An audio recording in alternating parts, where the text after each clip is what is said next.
So we'll begin with a recap of last session, where our intrepid adventurers had been finishing up their caravan guard duty. They had arrived at their destination of the elf home, the elven tree city of Semberholme, in the greater forest of Cormanthor. Semberholme is now the de facto capital after the fall of Mithranor 14 years ago.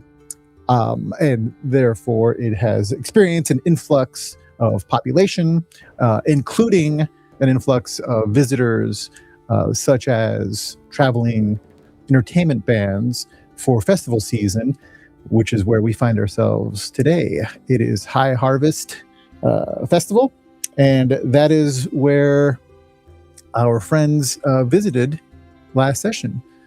They took in the sights, experienced some weird things, and towards the end of their time there, there was a strange being that spoke to the royal visitors, the coronel, the queen, Isvel, and had made a strange statement before it had disappeared, and goblins had raided the fairgrounds through portals made of ivy.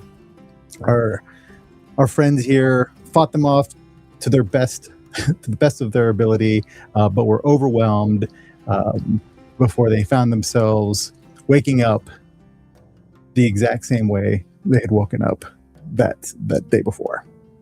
So that is where we begin our adventure with our friends at the inn where they had been lodged, the Warmth of Friends Inn, run by two elven sisters who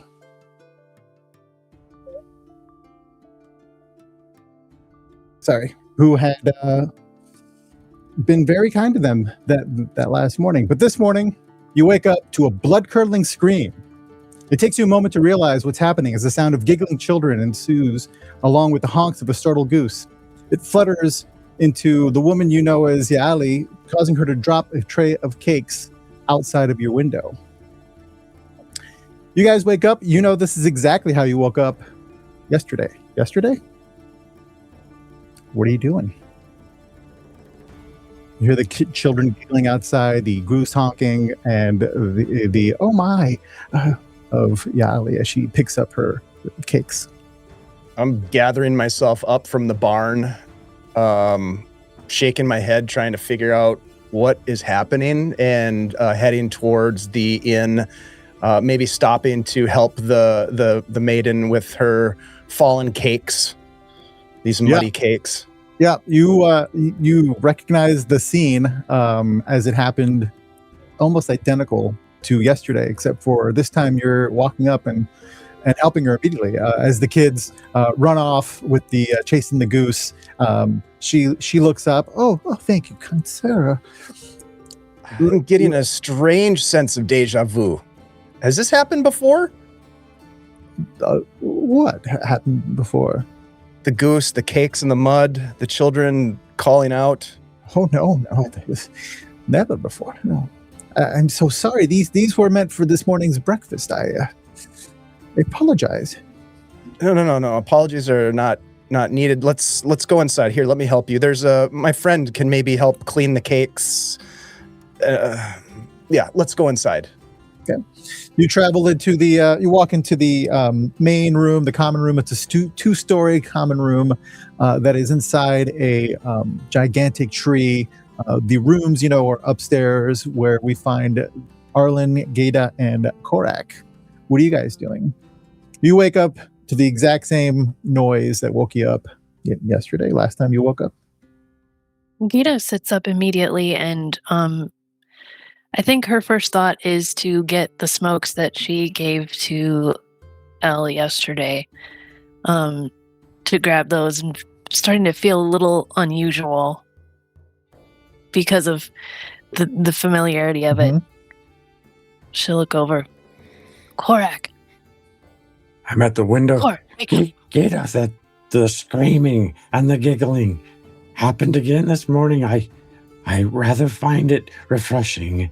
I might live here for a very long time if I have the chance to do so.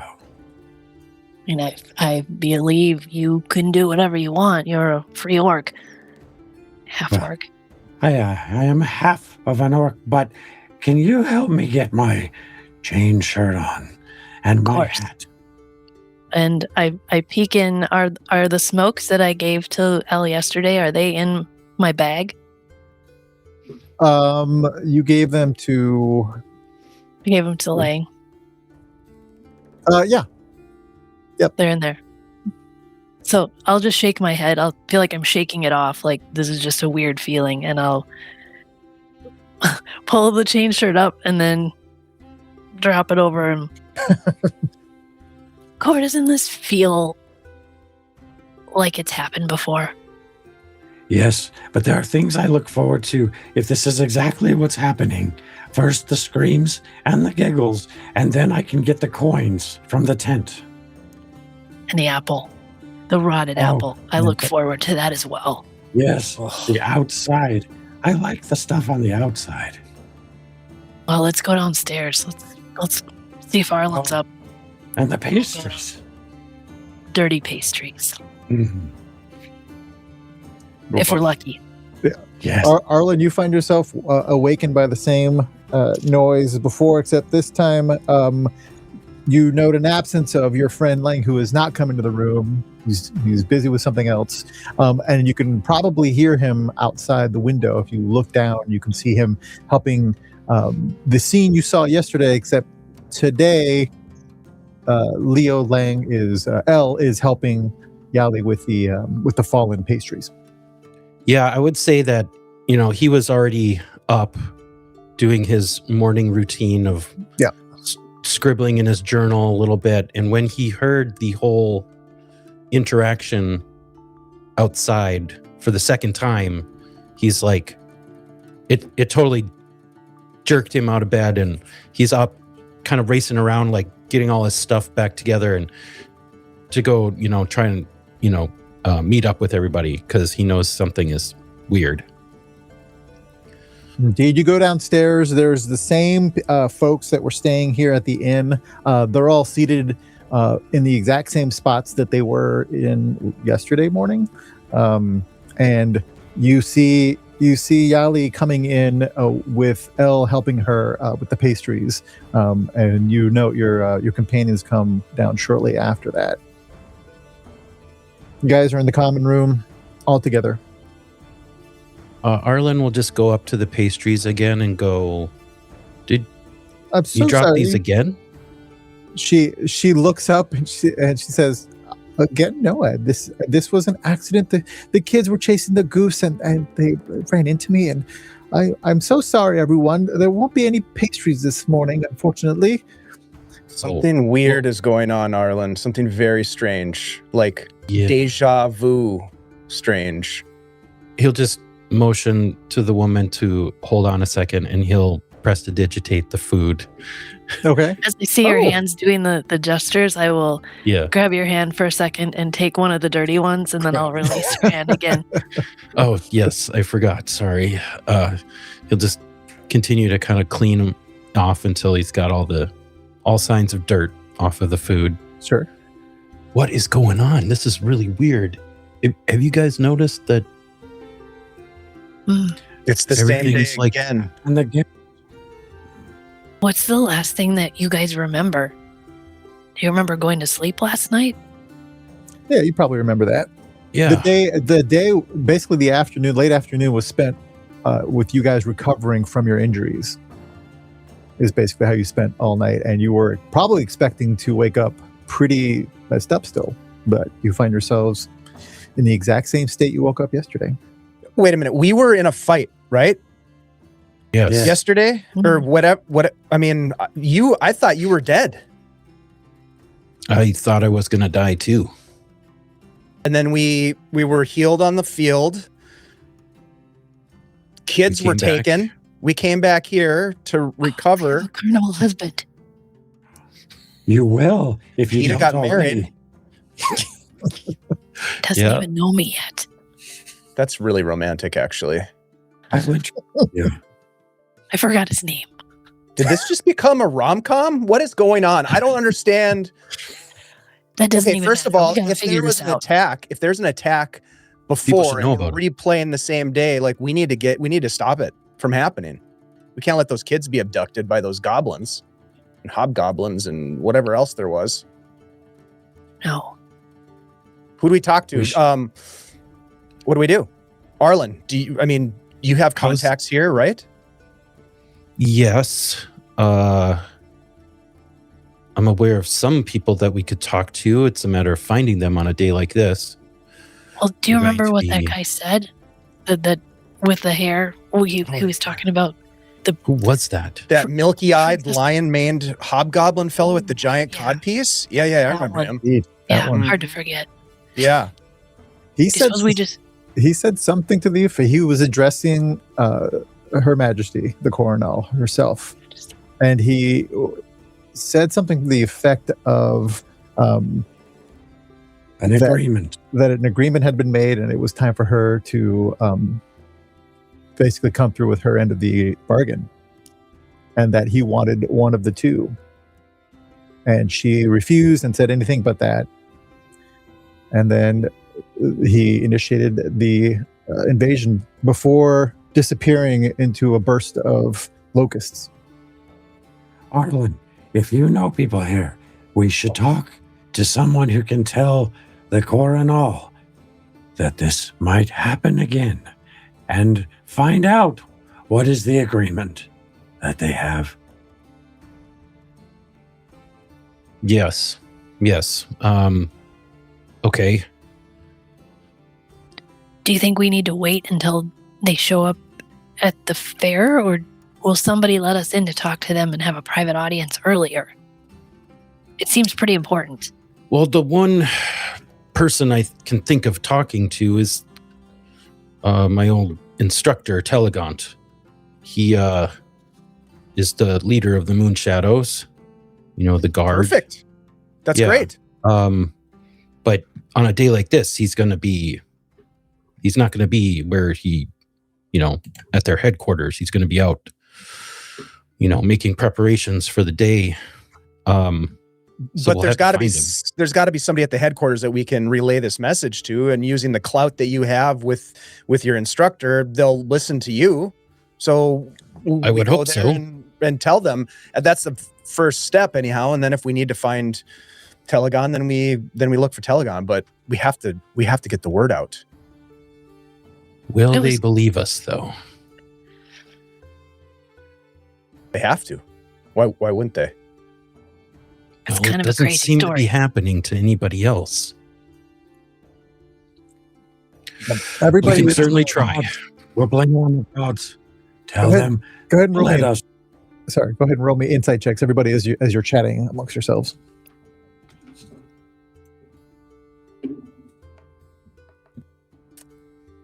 18. 19, nice. Natural one. Oh, Gita. Only got a 7. Get that out of the way now. Korak, 17. 17. Really good pastries. Both El and Korak, both of you sort of confirm what Arlen is saying, that it doesn't seem to be happening to anybody else, because the people, and sort of in that moment, you look around the common area, and the people that are eating breakfast, having breakfast brought out to them, they're having the exact same conversations. Like somebody drops some toast, they bend over to pick it up. It's the exact same thing that happened yesterday.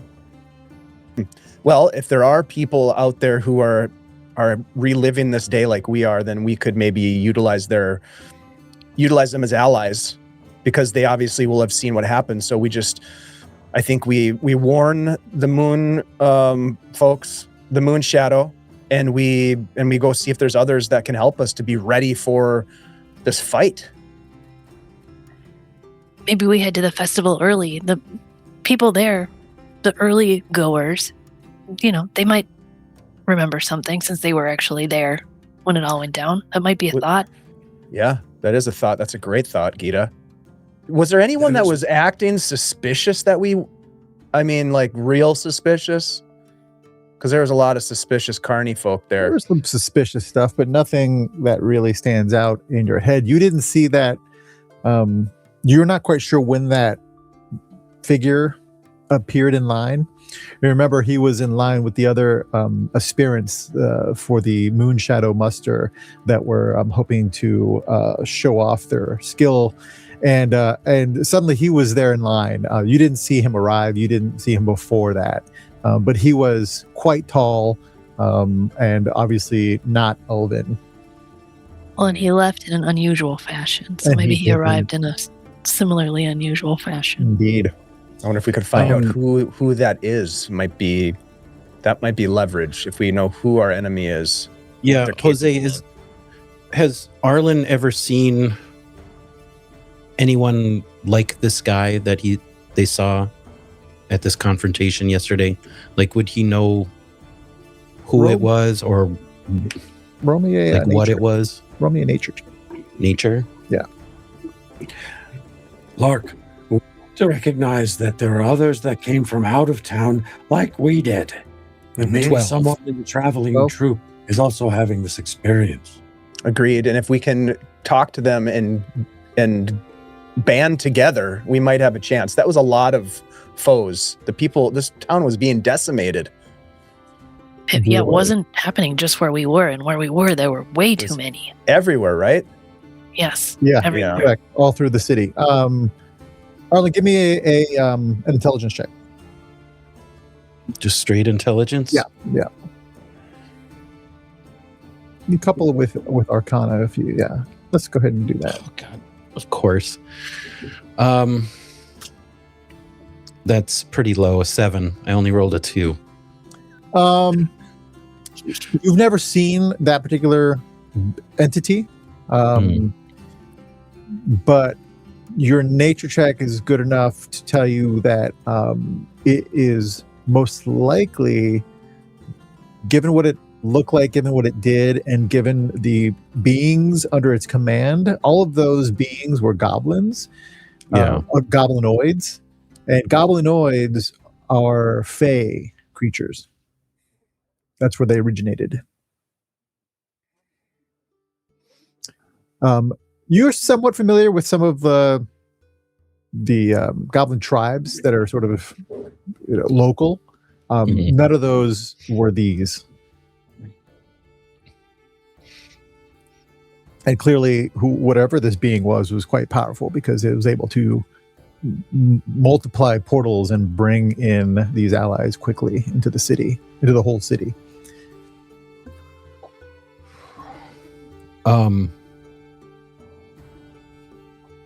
Yeah. Should we just start now? I mean, I don't know. Brings out your breakfast just like yesterday. Could I get a goblet of wine, please, with that? Please. Of course. Oh yeah, that reminds me. And I tossed the smokes, the liquor smokes down on the table. I was wondering when you were going to offer that. I thought maybe something weird happened, but I appreciate that, Gita. I'll take it. Of course, anytime. Just like I remember. Yeah, every time. Arlen's just gonna start eating as fast as possible. Just another possibility to throw onto the task list here, but there might be a some sort of clue, possibly, if we can go back to the fairgrounds and take a look at the places where the portals appeared. Maybe there's something that's been planted, or there might be signs of magic that we could somehow interfere with. I don't know how we would do that, Arlen. That would be in your realm, but maybe there's something we can see if we go look, because we saw where those portals, some of them at least, appeared. Yeah, or that creature in his cloak. Like maybe we just never noticed this guy wandering around the. Yeah, let's keep our eyes peeled for that bastard. Or this might even be the best and the worst if people are missing children. A way to rally the troops. If those children are actually missing. Do you think the children are still missing? I have no idea. I mean, this is a situation. This situation has no precedent in my mind. So they could be here, they could be gone. if children are missing on this morning when their parents are waking up or their custodians, then certainly they will report that to the magistrate. Certainly. Or the sheriff. And certainly the sheriff would be seeking out where they are. And if they're not in on this whole thing, then maybe we can help. I don't know. There's lots of things piling up here. How do we prioritize? The moon shadows. I want to say something. I think this is going to happen again the exact same way it happened yesterday, unless we can reach the coronal and try to arrange a different response to this figure that arrived this evening, or last evening or afternoon. Mm-hmm. Agreed. I feel like you're right. And I liked everything about yesterday except the end of it. Except the almost dying. We could mess with that jerk cider vendor too. If Put we it on get the a chance list. to. Yeah, put it on the list. So Bumping it up. Moon Shadow first, and leverage Arlen's connection. See if they can then help us gain an audience with the sorry, what's her name? The coronal. The coronal, that beautiful elven woman named Isabel. Ilzabel, How could I forget that red hair? Oh. All right. Lean into Gita. I think Elle is going to get married. Could be a double wedding. Oh. You finish up your breakfast maybe a little faster than you did yesterday, and you head out. Where exactly are you heading? Are you going to the fairgrounds? Or are you going to the Moon Shadows headquarters? Are you going to HQ? Arlen, you don't know exactly where the coronel is currently based. Do you know that she moves her court around within the city quite a bit? There, oftentimes though, it's at the there's a place called the Telfar, which is like this common gathering tree where people come to like hold, if they want to go see and talk to important people. There's like a meeting hall there, and that's, sometimes she's there. There's living quarters above that, but you're not exactly sure where she and her hands would be. If you recall, she arrived with her hands to the fairgrounds in the afternoon. Yeah. Yeah, it may be hard to see or find the coronal. She is reclusive, to say the least. Maybe we should go to the, try to track down the Telegant, the leader of the Moon Shadows. Agreed. Let's start there. Okay. You head off in that direction. That's to the north. The fairgrounds is to the west, and you head out in that direction. And as you do so, Elle, just like yesterday, actually, go ahead and give me a perception check. Perception.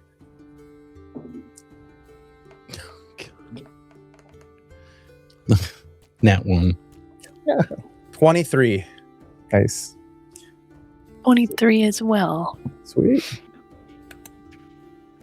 Dirty 20. All right, so everyone except Arlen, who's got a lot on his mind. Preoccupied, yeah. Preoccupied. You note the same thing. You hear a dog barking, and you see it chasing a squirrel, and you turn. This time with a little bit more notice. As you turn your heads to the right, you see a elven woman walking, and the dog and the squirrel are in a collision course with her. What are you doing? I'll just shout out, "Watch out for the dog!"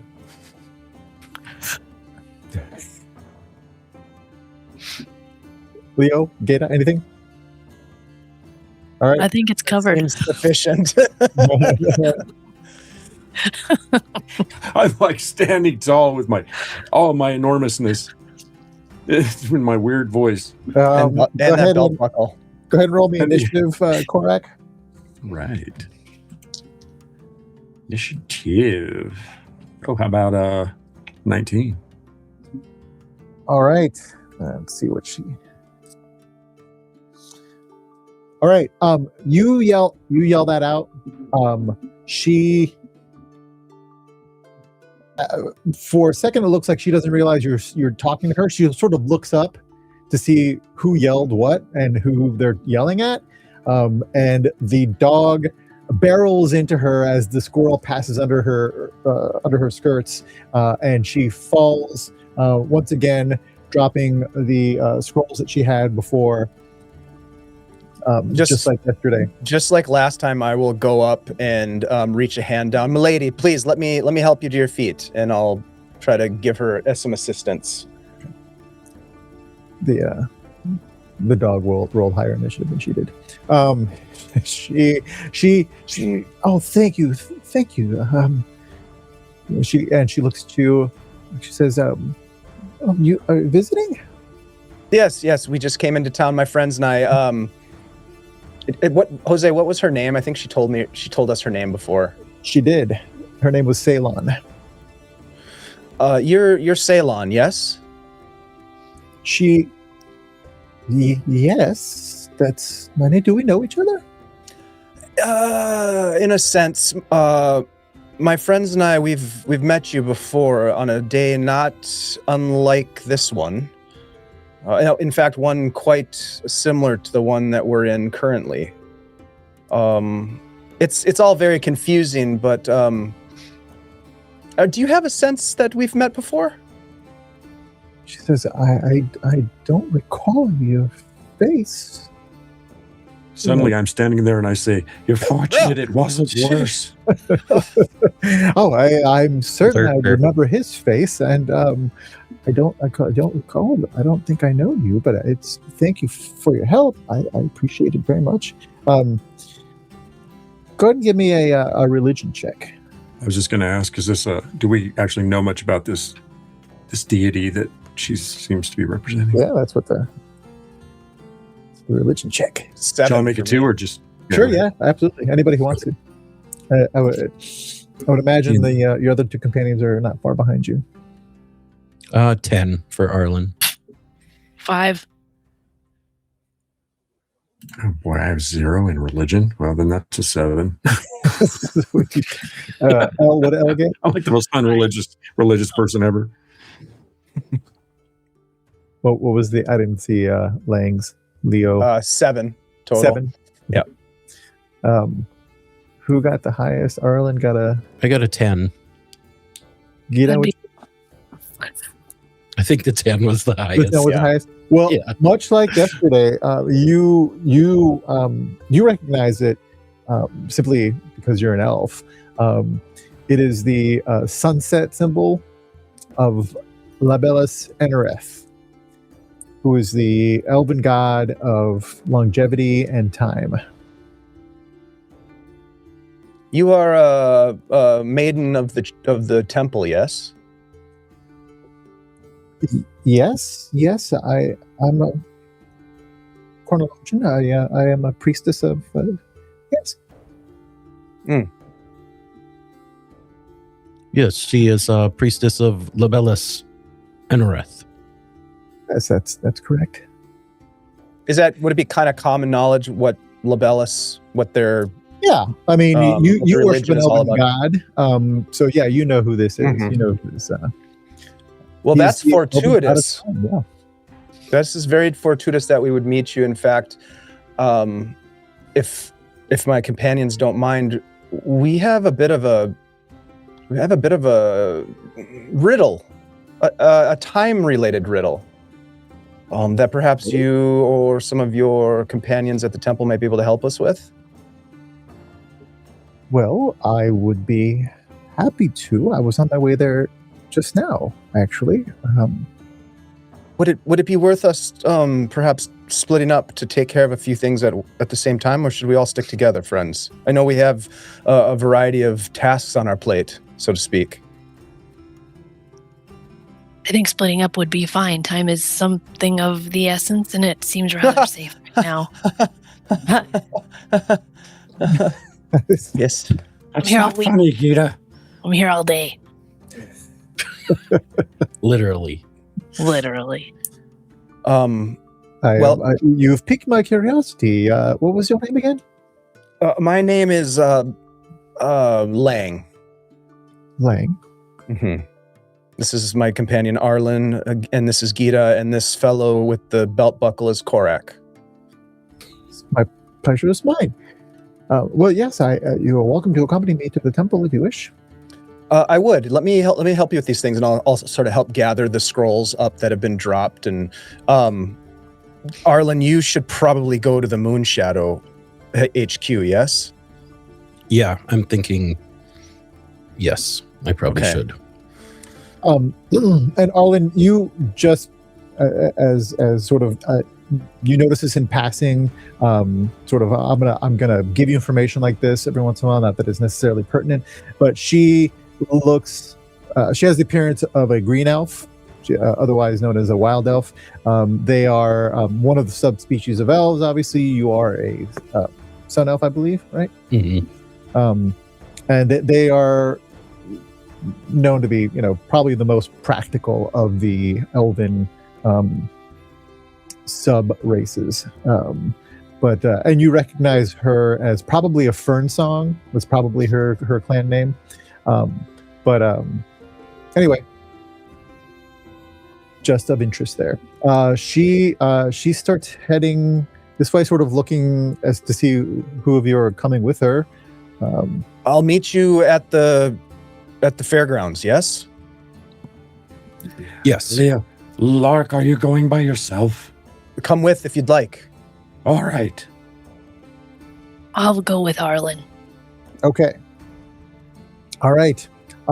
Arlen and Gita, you head off as Leo and Korak go towards the temple district. You're going towards there's a stone keep in the north entrance, and you know that to be the headquarters of the Moonshadows.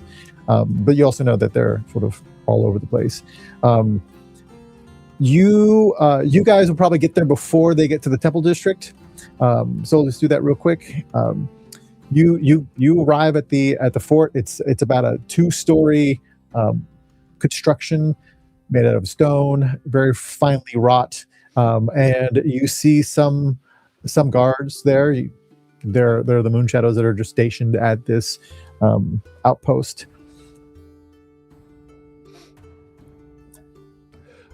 Arlen will just walk up to them and just be like, I have an urgent matter that I need to speak to Telegont about, and it is regarding the security of the festival today. All right, well, Telegant's not here. He's the most likely seeing to that very security you speak of. He might be with the coronel, most likely, as a matter of fact. Do you know where he is? It is very important that I speak to him. Is he, where, do you know where the coronel is? Mm-hmm. Oh, she might be at the Telfar. Don't know that for a fact, though.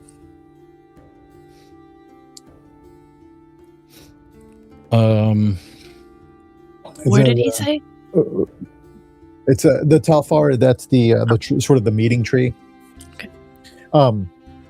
He says, "I can take a report if you wish."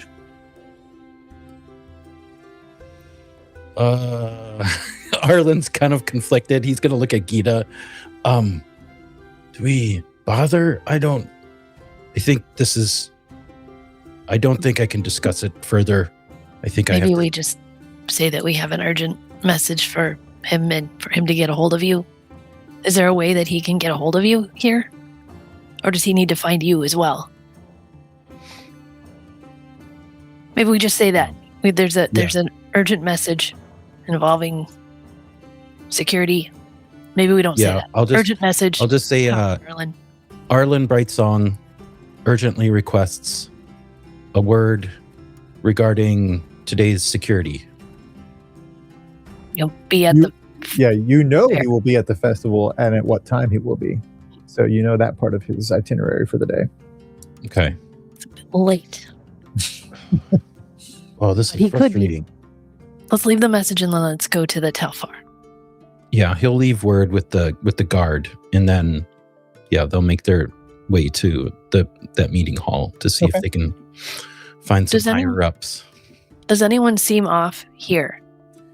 No, In these terms of guys, just, like, looking looking at like elven, moon elf, moon shadows. They basically look like warriors in.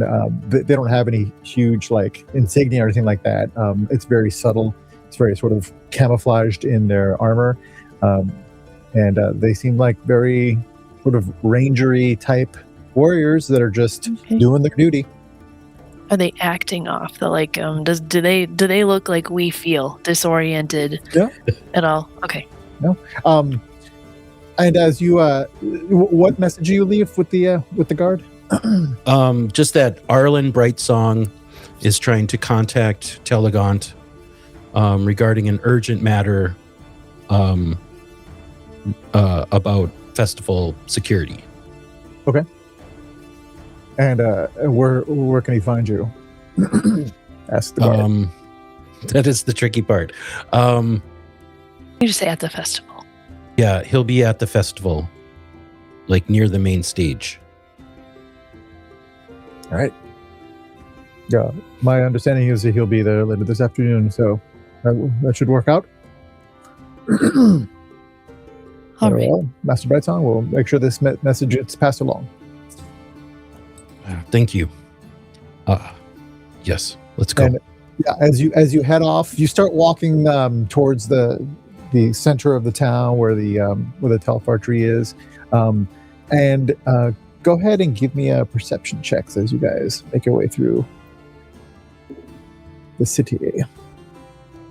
Oh, much better this time. 23.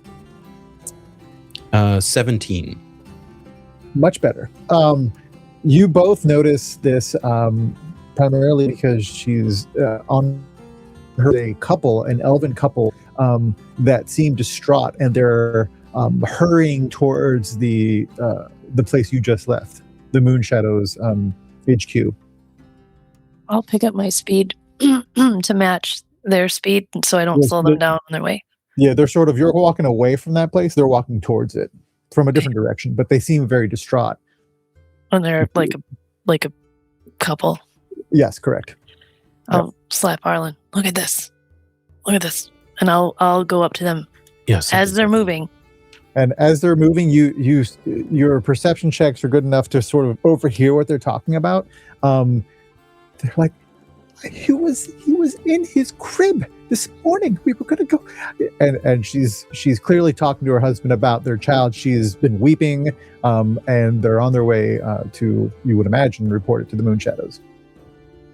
Arlen, do you think we should follow up with this? This is just what we need. This is proof here that something's going down. And who got a 23? Yeah. Who got a 23? I did.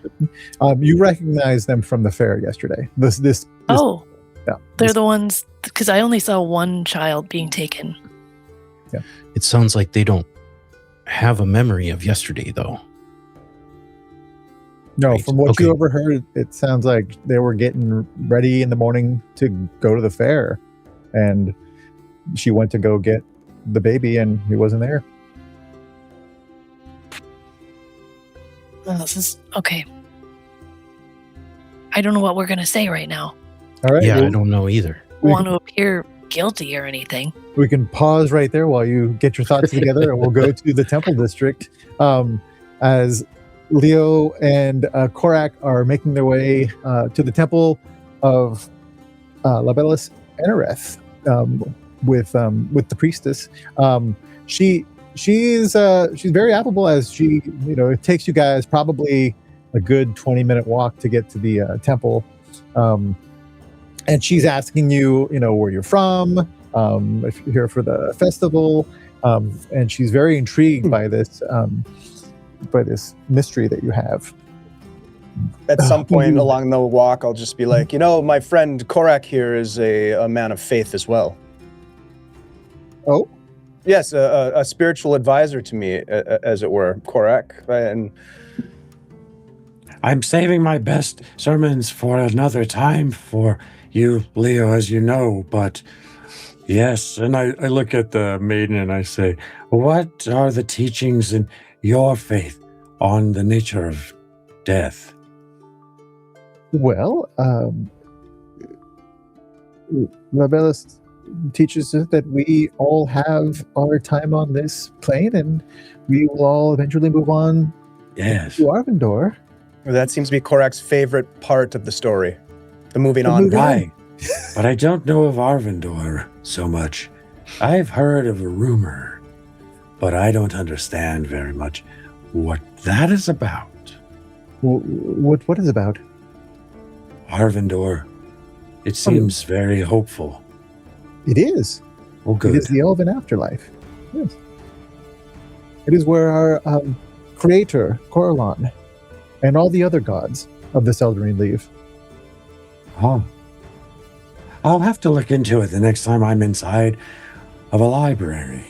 Oh, well, we have a bit of a library ourselves here. And as she opens the door to the temple of Labellus, it's not the biggest one in this sort of temple row area, but it is, one of the major gods. And it's not one necessarily that, has a lot of worshippers necessarily. Elves pay homage to Labellus, but he's not like, Coralon, sort of the creator god. I imagine it's embellished with a lot of like sun imagery and yeah, there's probably lots of sunset work. imagery. Yep. Inside, you get the sense that the sunset is the holy symbol, because you see that sort of displayed. And when you make your way into the temple, it's very modest. You see some of that artwork, you see some of those images, you see some books, and you also see a statue at the end of the temple of, you would imagine, Labellus Enereth.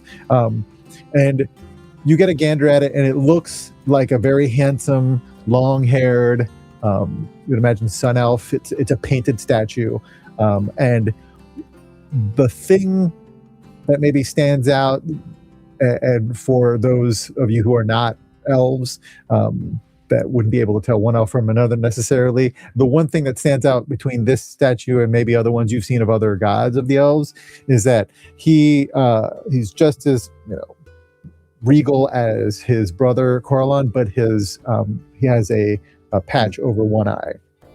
What happened to his eye in your mythology? Oh, well, he gave it up to be able to see into the time stream, and that is how he knows everything that is past and everything that is coming. Just the kind of counsel that we need, milady.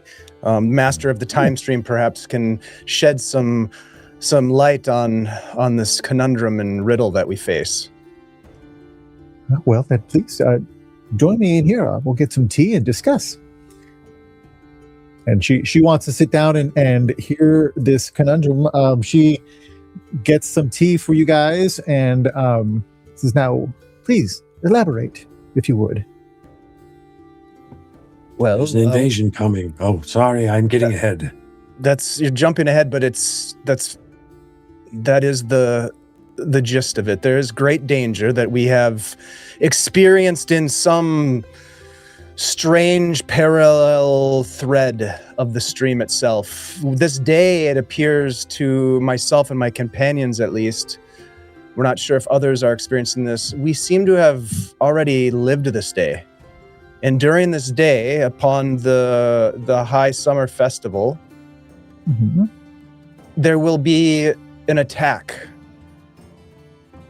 upon the fairgrounds. And there will be children that will be taken from the village. A brutal attack, mind you. And we can't be certain that it's going to happen, but everything this morning happened to us before. Bumping into you, seeing the dogs, the geese, the pastries, all of it. That is quite Meeting you in the unusual street. claim. The dog and the squirrel. And I want to also mention that the one orchestrating this elaborate attack is something of a mane-faced, bestial, and charismatic figure of no dim demeanor. A hobgoblin, perhaps. Yeah. Themselves with a strangely milky eye. A milky eye, you say? Is this something one might cover with a patch if one were to be self-conscious of it? But should they be proud of it, it is something that is quite striking. Could you describe him in more detail, if you please?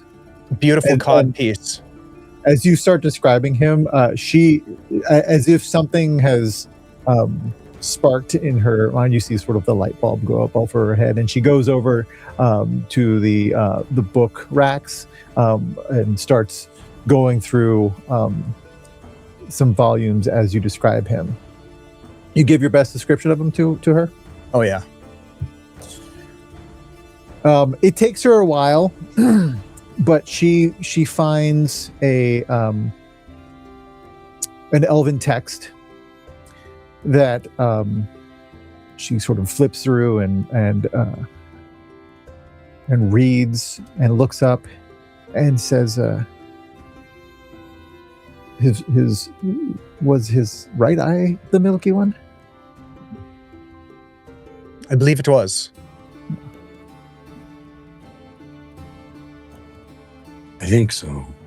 And my companion Arlen and I were in line to be received by Lady Ilsevel, and there was some discussion being had between this man and the good lady of some sort of a deal gone wrong or something of that nature. It was an agreement that the lady did not agree to, as previously arranged, as best as I could tell. She didn't agree to it, or she didn't fulfill it? Both. One, What was your interpretation, El? I had the sense that perhaps, and no offense to anyone involved, of course, we know very little of what actually transpired, but it seemed to me in my dealings with similar deals being made and being unfulfilled, I believe that perhaps the good lady did not live up to her end of a bargain. And that is what precipitated the attack. Stolen children all. Oh dear. She says, how is it that you would be able to remember this and be out of the time stream? I would leave that interpretation up to knowledgeable people like you and Korak here who understand the ways of the gods. I do not know. Well, frankly, you're the time expert here. This gathering of the three of us and the statue. So she puts down the book. Do either of you read Elven? I would assume yes. She puts down the book, and you can read it.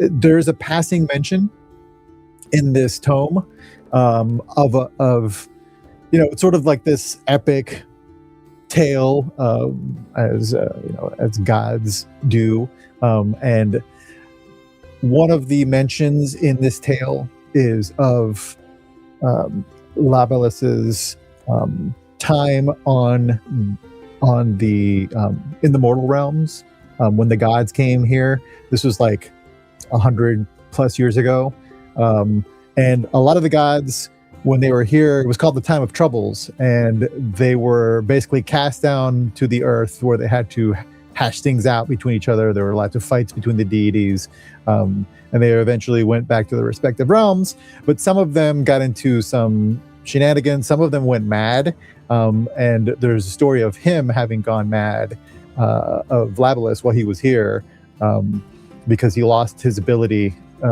to basically see the time stream. And he there was there was a mention in passing of him having a son with a Fey queen. I'm just going to assume that I'm reading this kind of out loud, so Korak kind of gets the gist of all of this information that you're relaying to us. Yep. What do you make of it? If the implication is that the main featured hobgoblin, as you call them, is the sun, it strikes me that they had a rather radiant countenance.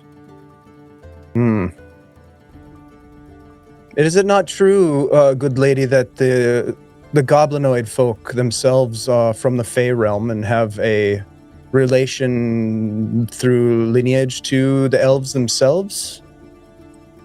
Well, I don't know about a direct lineage, but there is yes, the goblins were originally from the Feywild. Yes, many still are. Some are here and some are there, and well, it is true that some of elven kind remain in the Feywild as well. I wouldn't, other than the fact that we have a similar lineage in the fact that we originated in the Feywild, that is about as close as of a parallel as I would make. But yes, the goblins did originate there. Well, it is possible. Now, Jose, when those portals were there, I remember that Langston stuck his head through to like look in the other side, and it was like a tunnel of thorns or like a corridor. I will describe that experience quickly to the two of my companions here so that they are aware of what I saw. I don't think I've mentioned that before, but I wonder if these portals that we believe will open during the lead up to the main event, shortly after a fantastic puppet show, by the way, that those portals open to perhaps the Fey realm. I don't know this for a fact, but it's possible, and there might be some way to close them or to stop them from opening altogether. I don't know. But that's what our intent is here, is to find out how we can stop this from happening. Also, I think I know what the agreement was with the Coronal. What Please. What would that be? Does the Coronal have 2 children? Well, that's my understanding. She was been pregnant for some time, and she just gave birth last month. The radiant figure said, I want one, and that the Coronal had to choose, and she did not want to, and so the attacking forces began stealing the children. Oh no, that's So does that mean we must convince the Coronal to give away one of their children to stop this from happening? That seems like a tall order. It does indeed. If what you're saying is true, what claim would this? She looks down at the book and says, "The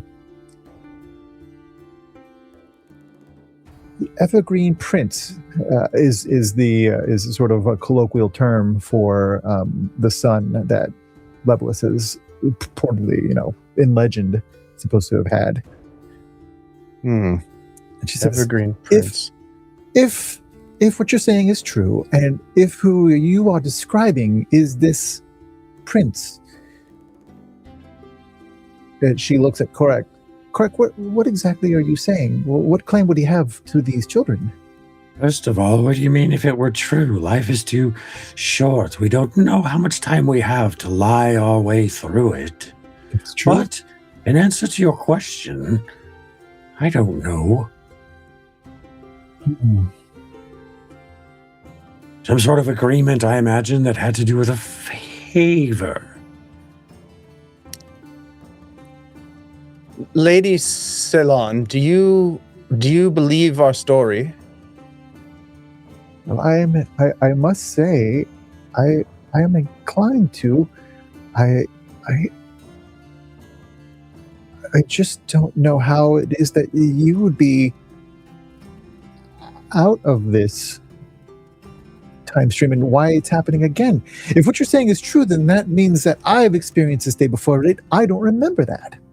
Yes, but certainly, why would we spend so much time to deceive you of this? We do not understand, perhaps, why this is happening to us, but I will say that there may be others in town who are realizing the very same thing that we have realized today. I would point out we are from the outside, not in your community, and maybe your community is bewitched in some way because of the agreement in question. Now, there are others that are here as well. Are there not other visitors, especially for the festival? Those who are the performers and proprietors of the festival. So they may have some knowledge. Then they would have experienced the same thing as you, no? Perhaps. Maybe. We don't know this to be the source of this strange phenomenon, but we intend to find out. You do recall that some of the people in the common room were out-of-towners like you, but they seem to be experiencing no weirdness. They seem to have been doing the same stuff, dropping their toast. Everything was the same as breakfast yesterday. Personally, I attribute it to the protection of my god. I just didn't know it. Who would that be? Oh, just someone from obscurity. I see. She takes in your attire and she says,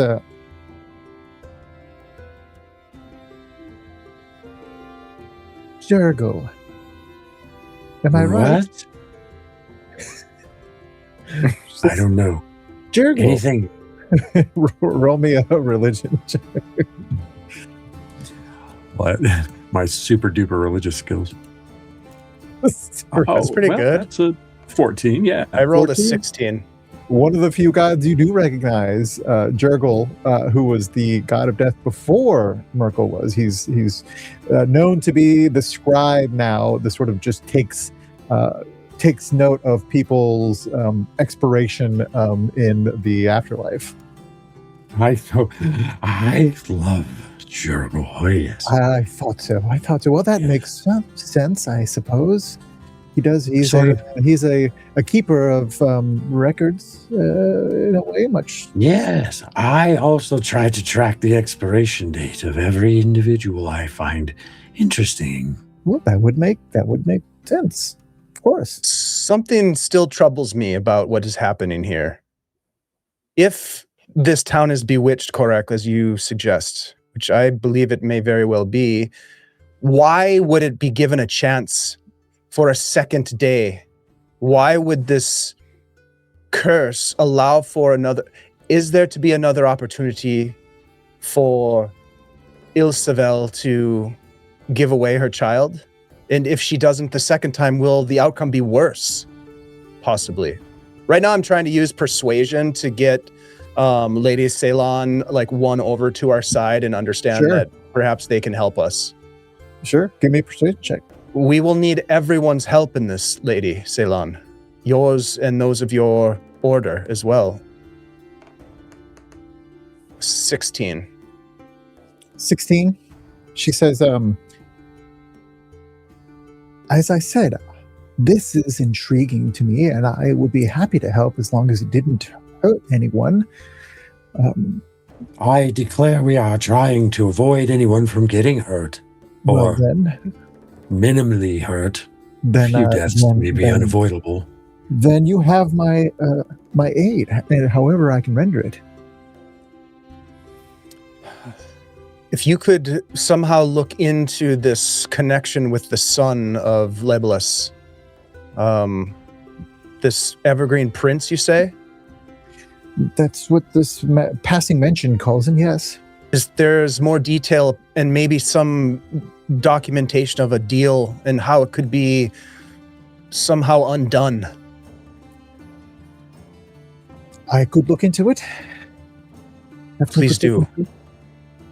This is of the utmost importance. That this ever happened, yes. We only have the rest of the day as far as we know. Oh, yes. Indeed. All right, then. Well, then I suppose you should get about whatever you're going to do. Where can I reach you? If I We find will be in the anything- fairgrounds. I was planning on going there later today, but if I'm going to be doing some research, maybe I'll be a bit later than I thought. You can look in the gambling tent. You can look at the cider booth. And you can look at the puppet show. I'm sure I will be able to find you, Kovac.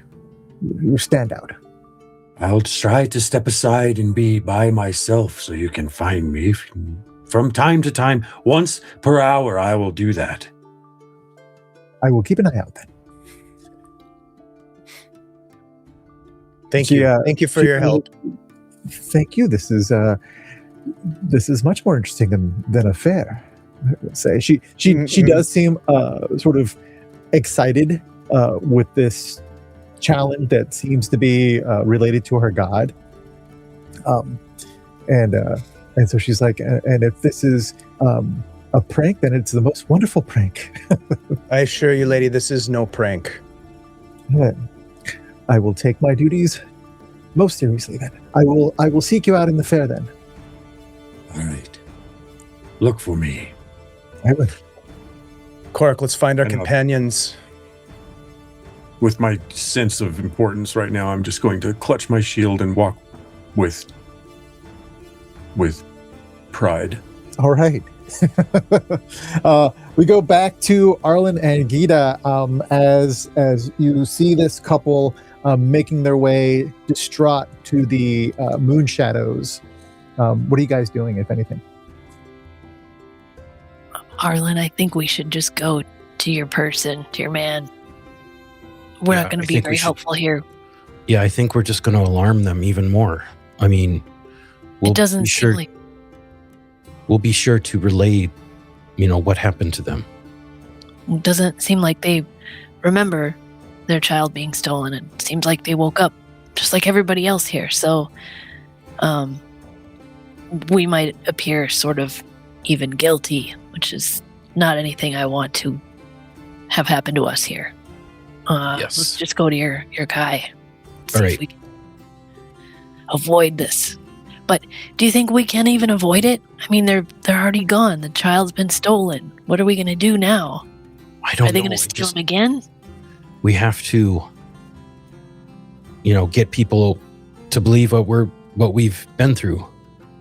And I think if I talk to Telegant, I think he'll believe me. Okay. And at least be able to pass the message along to the coronel. And she definitely knew who this creature was. Let's go. Okay.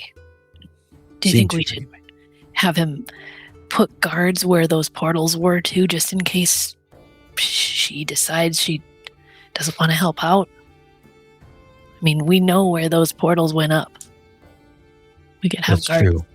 You could have your man station some guards there at each one. I don't know what...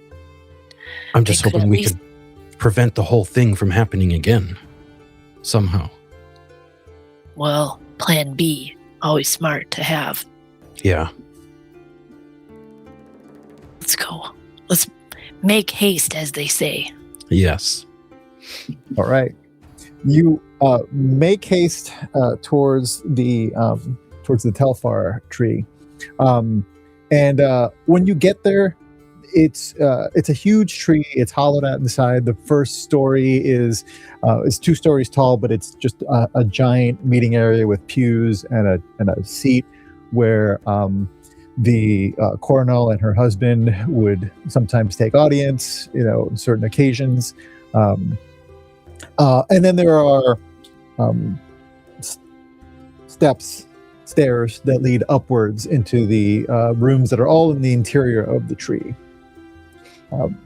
And when you get to this giant tree, one of many in this center part of the town, you don't see, there's nobody like at the front as you come in.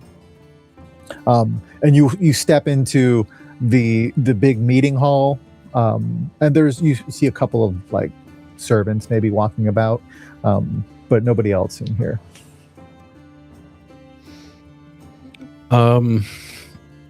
Does Arlen see any of the moon shadows, like any moon shadow guards in this area? Yeah, you see a couple at the doorways that lead upstairs, Okay.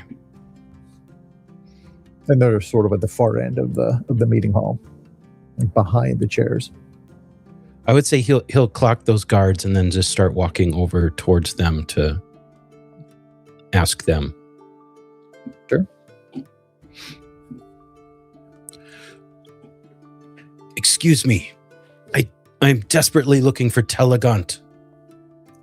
Do you know where he is? Telegant, no, he's not here. Do you know where I can find him? It's very urgent. Oh, I think he went to the festival or something to do some preliminary things. Damn it. We are just one step behind him everywhere we go. Can we leave a message for him in case he shows up here? And then let's just... So I think we will repeat the same message again. Okay. That we left at the other location. And Yeah. let's get to the festival. Yeah, we We're should running out of time. probably meet up with Lang and the rest of them. All right. Lang and Korak. They're gonna meet us at the festival grounds anyway. So Indeed. Each of you heads towards the festival, and as you do, let's see.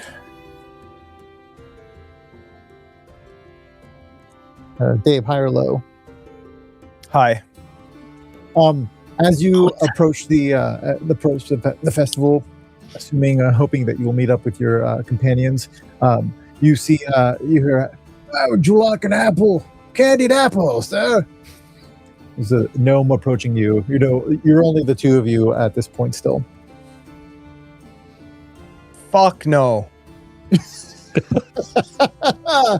Oh, The outside coating is actually quite delicious. yes, would you like one? I will take one for 1 copper because those are a day old. At least. And they've been rotting on the ground for day before that. The coating is fresh, Leo. He looks down at his apples, sort of. Yeah, they're fresh apples. Come on now. Wow. Fresh coating. I traveled with you. Don't forget, I know your face. I'll give you 1 copper so I can lick the stuff off the outside. All right, there. All right, here you go. I don't think we'll fall for the same con twice. I hold it up to your face. Taste, just take a lick. Like it. No. He looks at you confused. He's like, "This is the first time I've run this. These apples are." He takes his copper and hustles off. Is sweet. Yes. Has a sort of unnatural fruit flavor to it that isn't actually what actual fruit tastes like. It's a bit thick on the tongue. It makes up for what you cannot bite into because the middle is purely rotten. Okay. I think we're good there.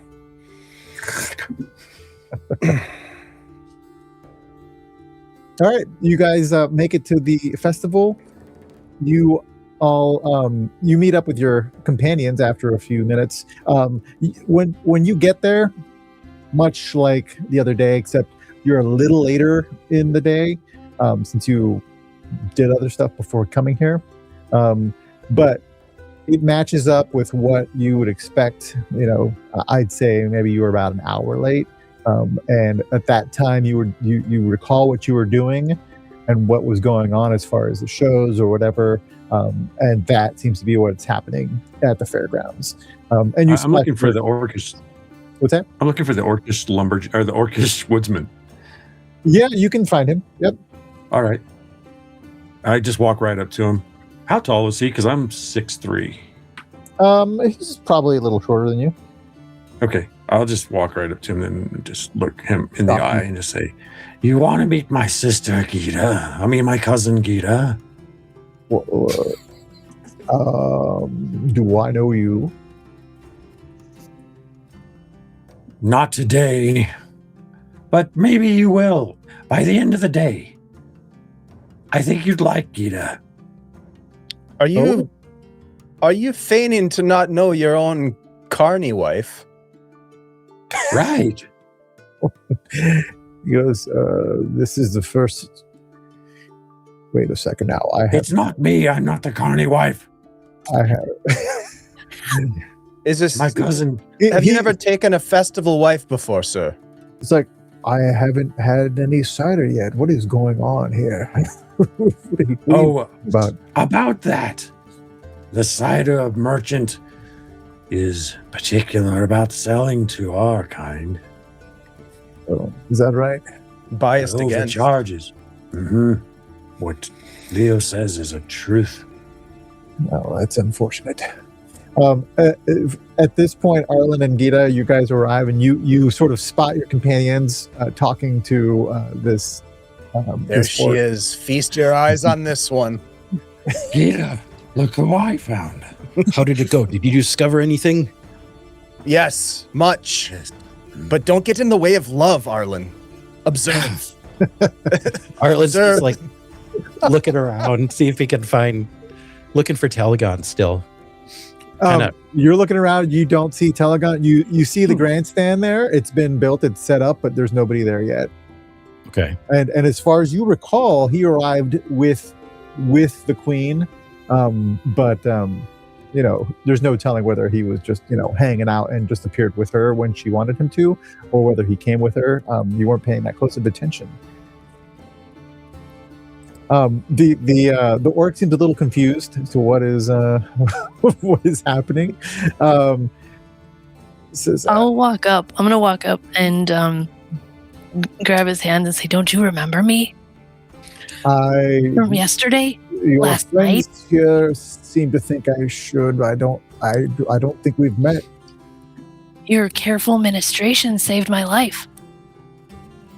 We in a battle together. I'm just not recalling. Last night there was no battle last night. I don't have any You don't remember me? I'm afraid not. Yes, you always say yes. Sorry. I mean, I feel like I would remember a vision such as yourself. Oh, okay. Gita throws back her brown hair. Well, whether you remembered or not, something did actually happen yesterday. Probably not what you think or what you might want. I'm afraid I'm quite confused. It's fair. It's a confusing situation. Just maybe be careful today and stay close as the afternoon goes on. Are you going to see the puppet show battle? Be ready for battle. Be ready for battle. But have you seen the puppet show yet? I really like puppets. No, not yet. It hasn't started. It's slated for later this closer to noon, I believe. Okay. Well, I'll see you over there. We'll talk about this later. Right. Oh, very, very good then. All right. You're a fan, are you? Yes. I have done some puppetry in the past to various levels of success. I may have a hand in things today. This is the most intriguing. Well, then I look forward to meeting you later. Also, don't go to that cider vendor. I don't know if they told you, but he overcharges us. Yes. The cousin told me, yes. Well, we got to stick together. There's plenty of other offerings here. I'm sure I'll be fine. Keep your I eyes think open. they all charge more for us. I didn't realize it at first. And then I heard the prices. And I thought about my purchase and I was dismayed. while this is happening, I'm gonna pull Arlen aside and be like, we've learned much, Arlen, with our conversation with the Lady of the Temple. And I'll relate That's great. the Evergreen Prince story, the son of Labelus. But we are unclear what the bargain is that was made with Ilsevel. We believe it has something to do with their child being owed to this prince. Some sort of bargain was made. Indeed. Well, we had no luck trying to find Telegant. We checked the headquarters and the I forgot the name of the meeting hall, but that main square area. Perhaps they're here now somewhere. We must find them. I feel like we got to get the word out. If we can't find them, we have to just tell people. I don't know. None of the people that we've spoken with today have noticed anything that is repeating itself like we are. We may be alone in this. Guido will wander over and say, "Did you tell him about that couple? Oh, yes. There The was a child couple is that missing." came to the guards telling of how their infant had disappeared from its bed. So it's It The was like, children child are here. missing. The but children they are had no missing. memory. They had no memory of their child going missing. And there will be more missing this time tomorrow if we don't do something about it. We've got to get to the bottom of this. Korak, Should we speak to the parents of the missing child and see if they know something that we haven't discovered yet? we must come up with a plan to intervene. Because this is happening soon. Like, we are running out of time. I'm sort of hoping that this priestess that we spoke with will have some more information for that. Because as much as I love bashing with my mace, I was not having a good time of it yesterday. Not as much as I was hoping. Well, you know what they say about hope, Korak. Well, You can- yes. You can hope in one hand and shit in the other and see which one I've- fills up faster. Sometimes you can feel it both at the same time. Well, you certainly can. And with those words of wisdom, we will take our break and rejoin our friends at the fair as they figure out what to do next. Solve this. Oh my God, we have to stop this from happening. I know. It's already happened. It's going to happen again. Oh, all the poor children. All right, well, we will be back in just a couple minutes. Thank you so much for hanging out with us. And if you have the means, please consider making a donation to the ACLU. They are out there every single day fighting for our civil liberties, which is more important now than ever. So please help out if you can. Thanks a lot. We'll see you in just a couple minutes.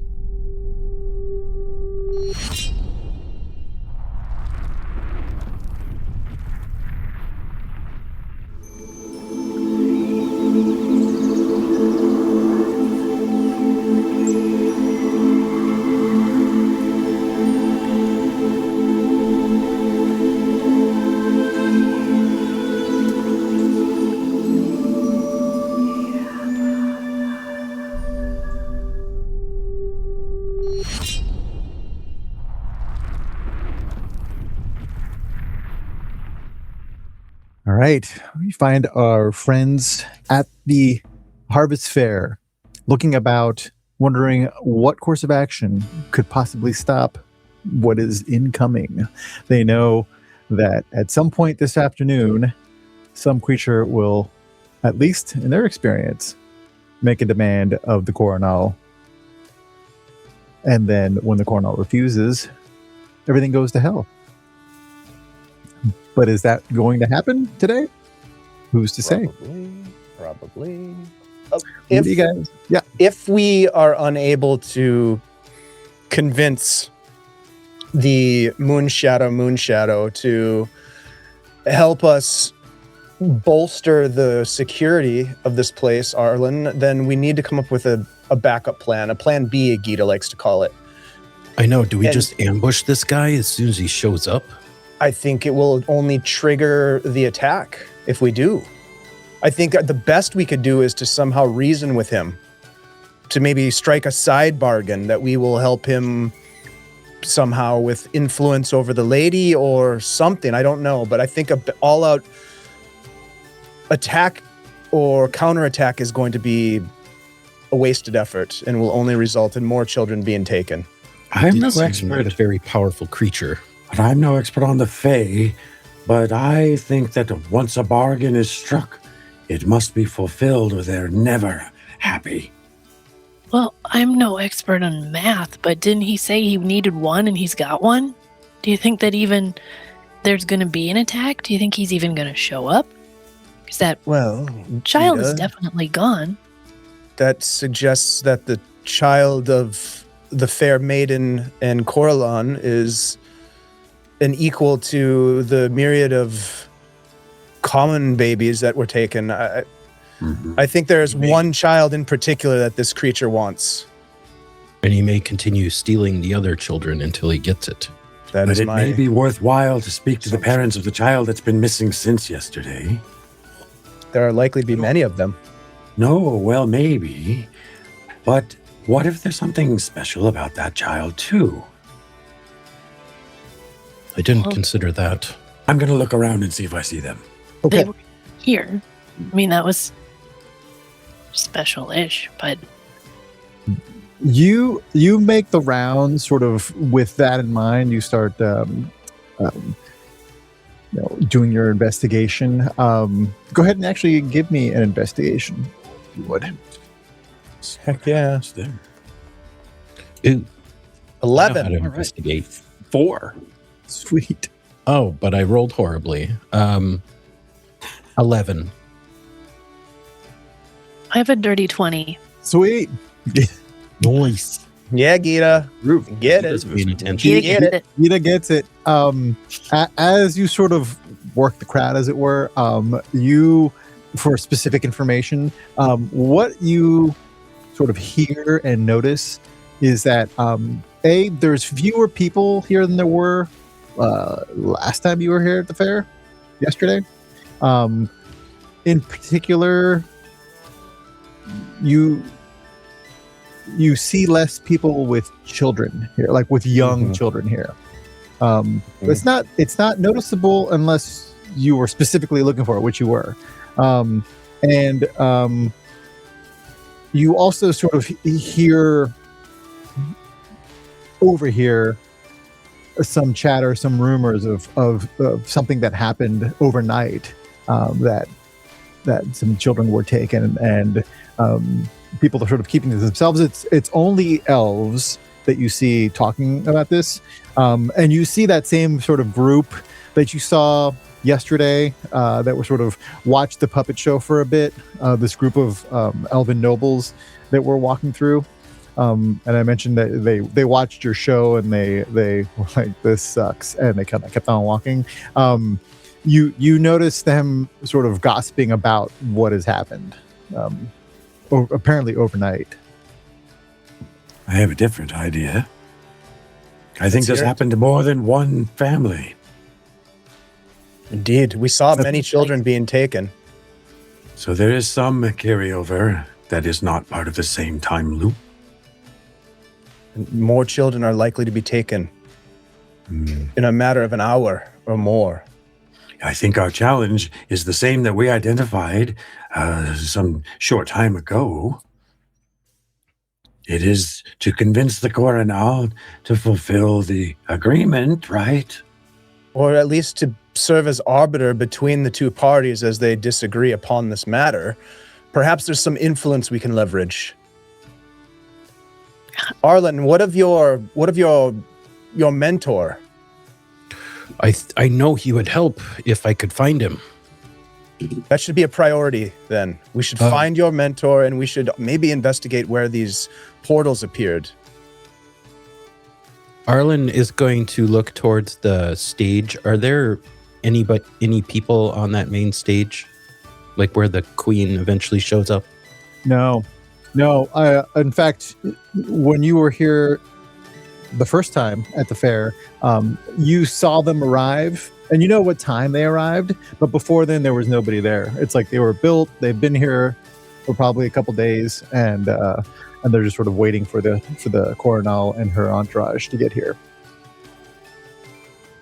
And if you recall, last sort of sequence of events when that happened, when they arrived.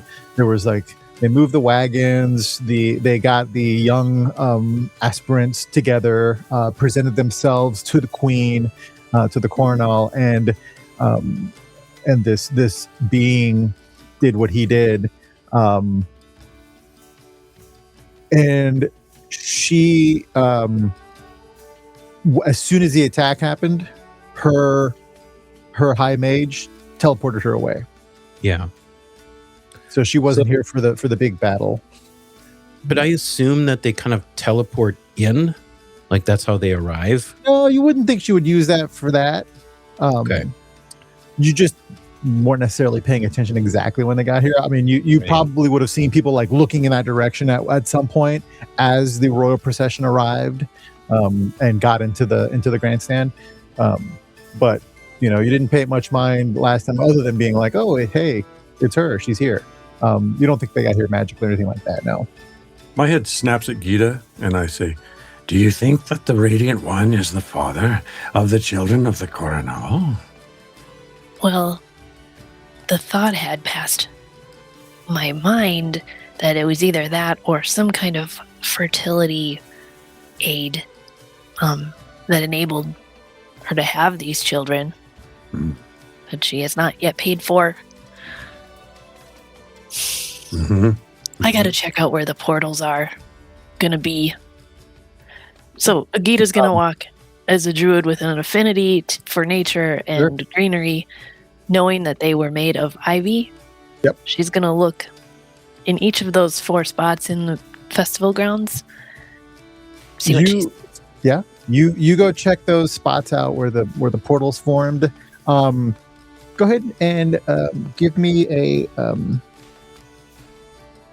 we'll call it a nature check. 19.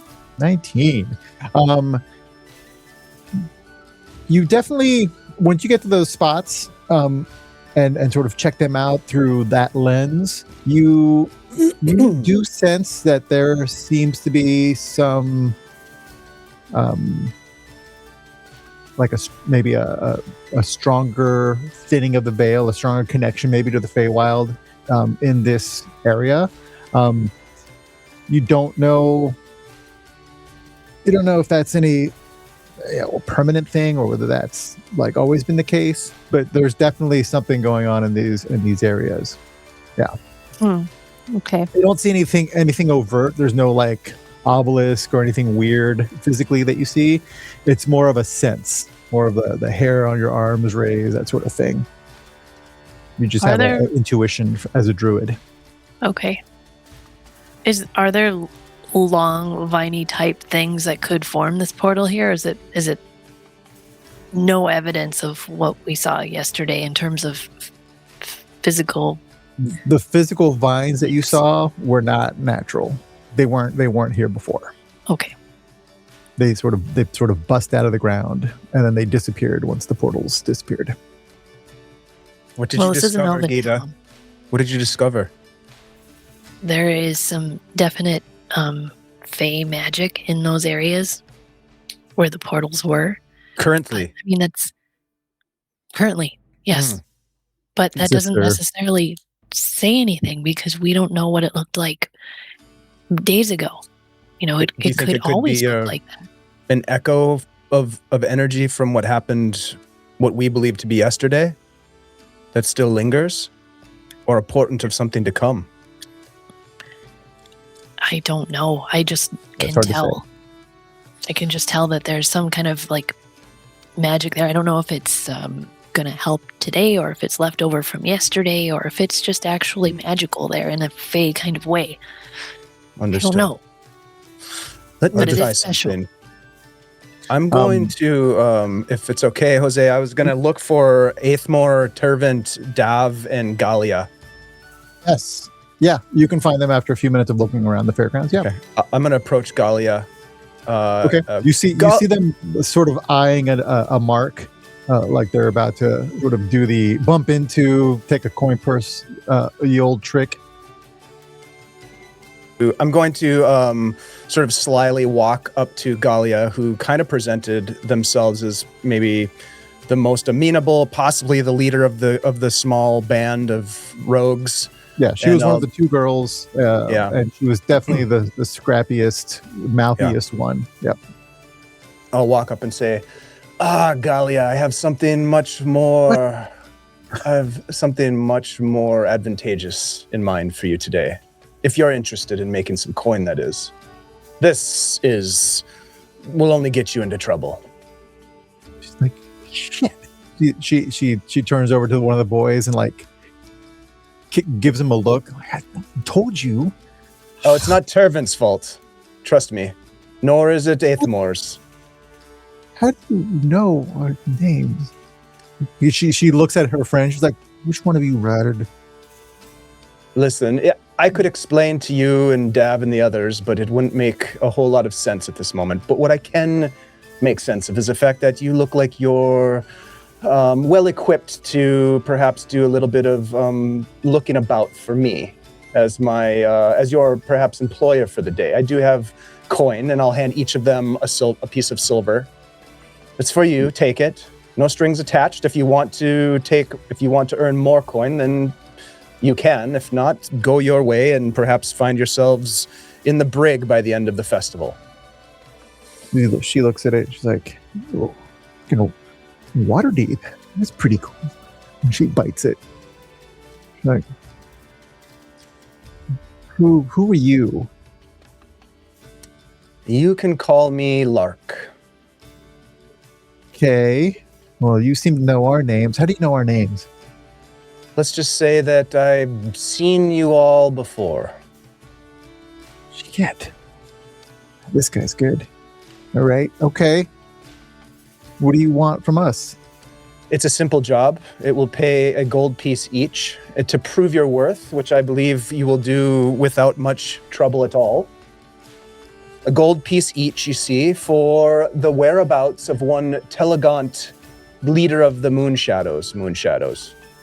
Is this some sort of trap? It is not. This is a legitimate paying job for you.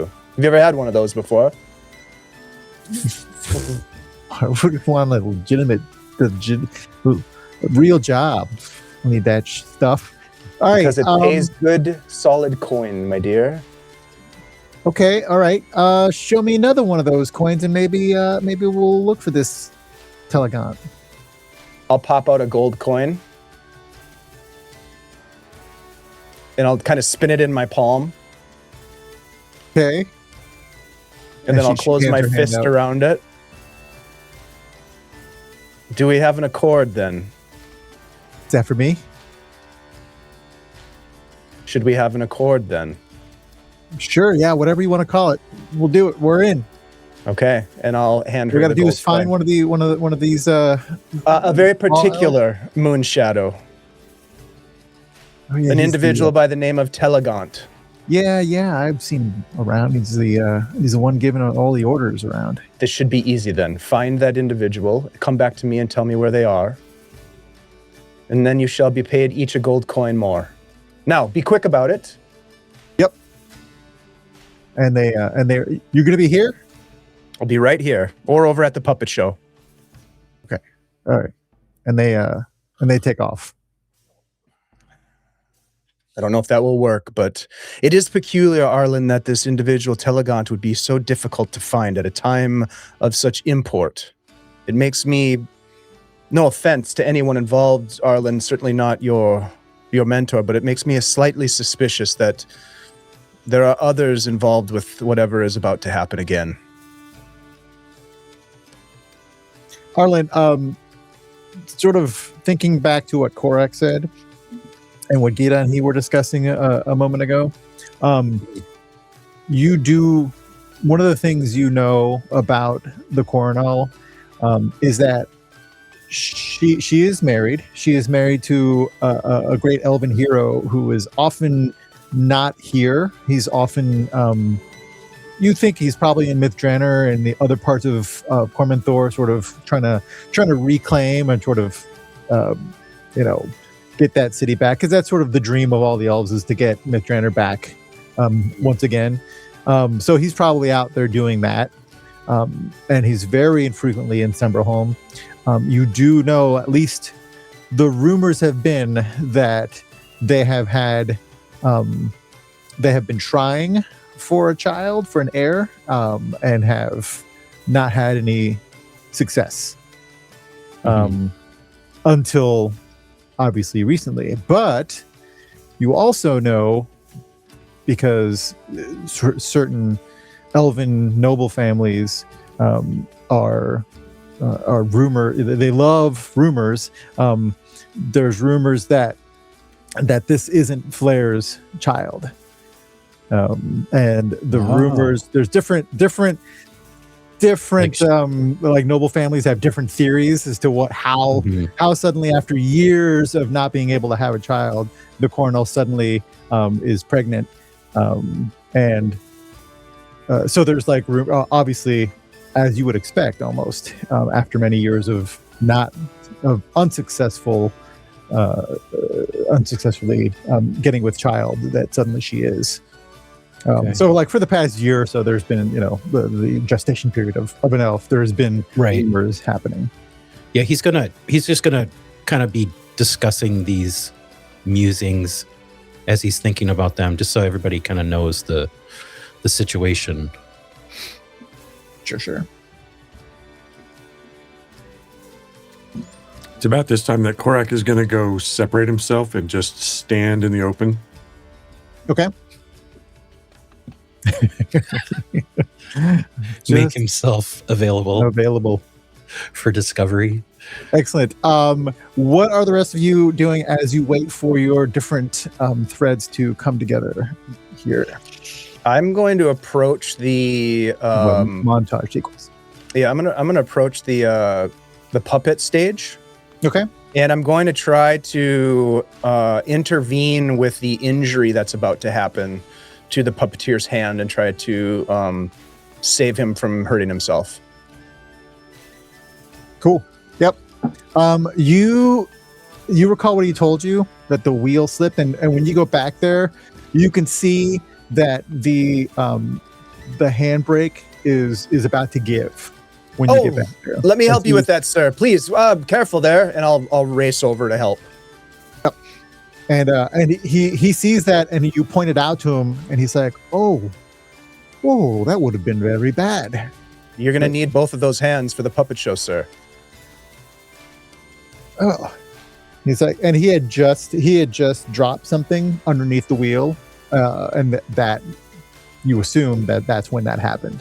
So you caught it just in the nick of time. And he's like, "Yes, well, I thank you." Of course. What was your name? You can call me Langston. Langston? Emery? Good to meet you. Good to meet you, Emery.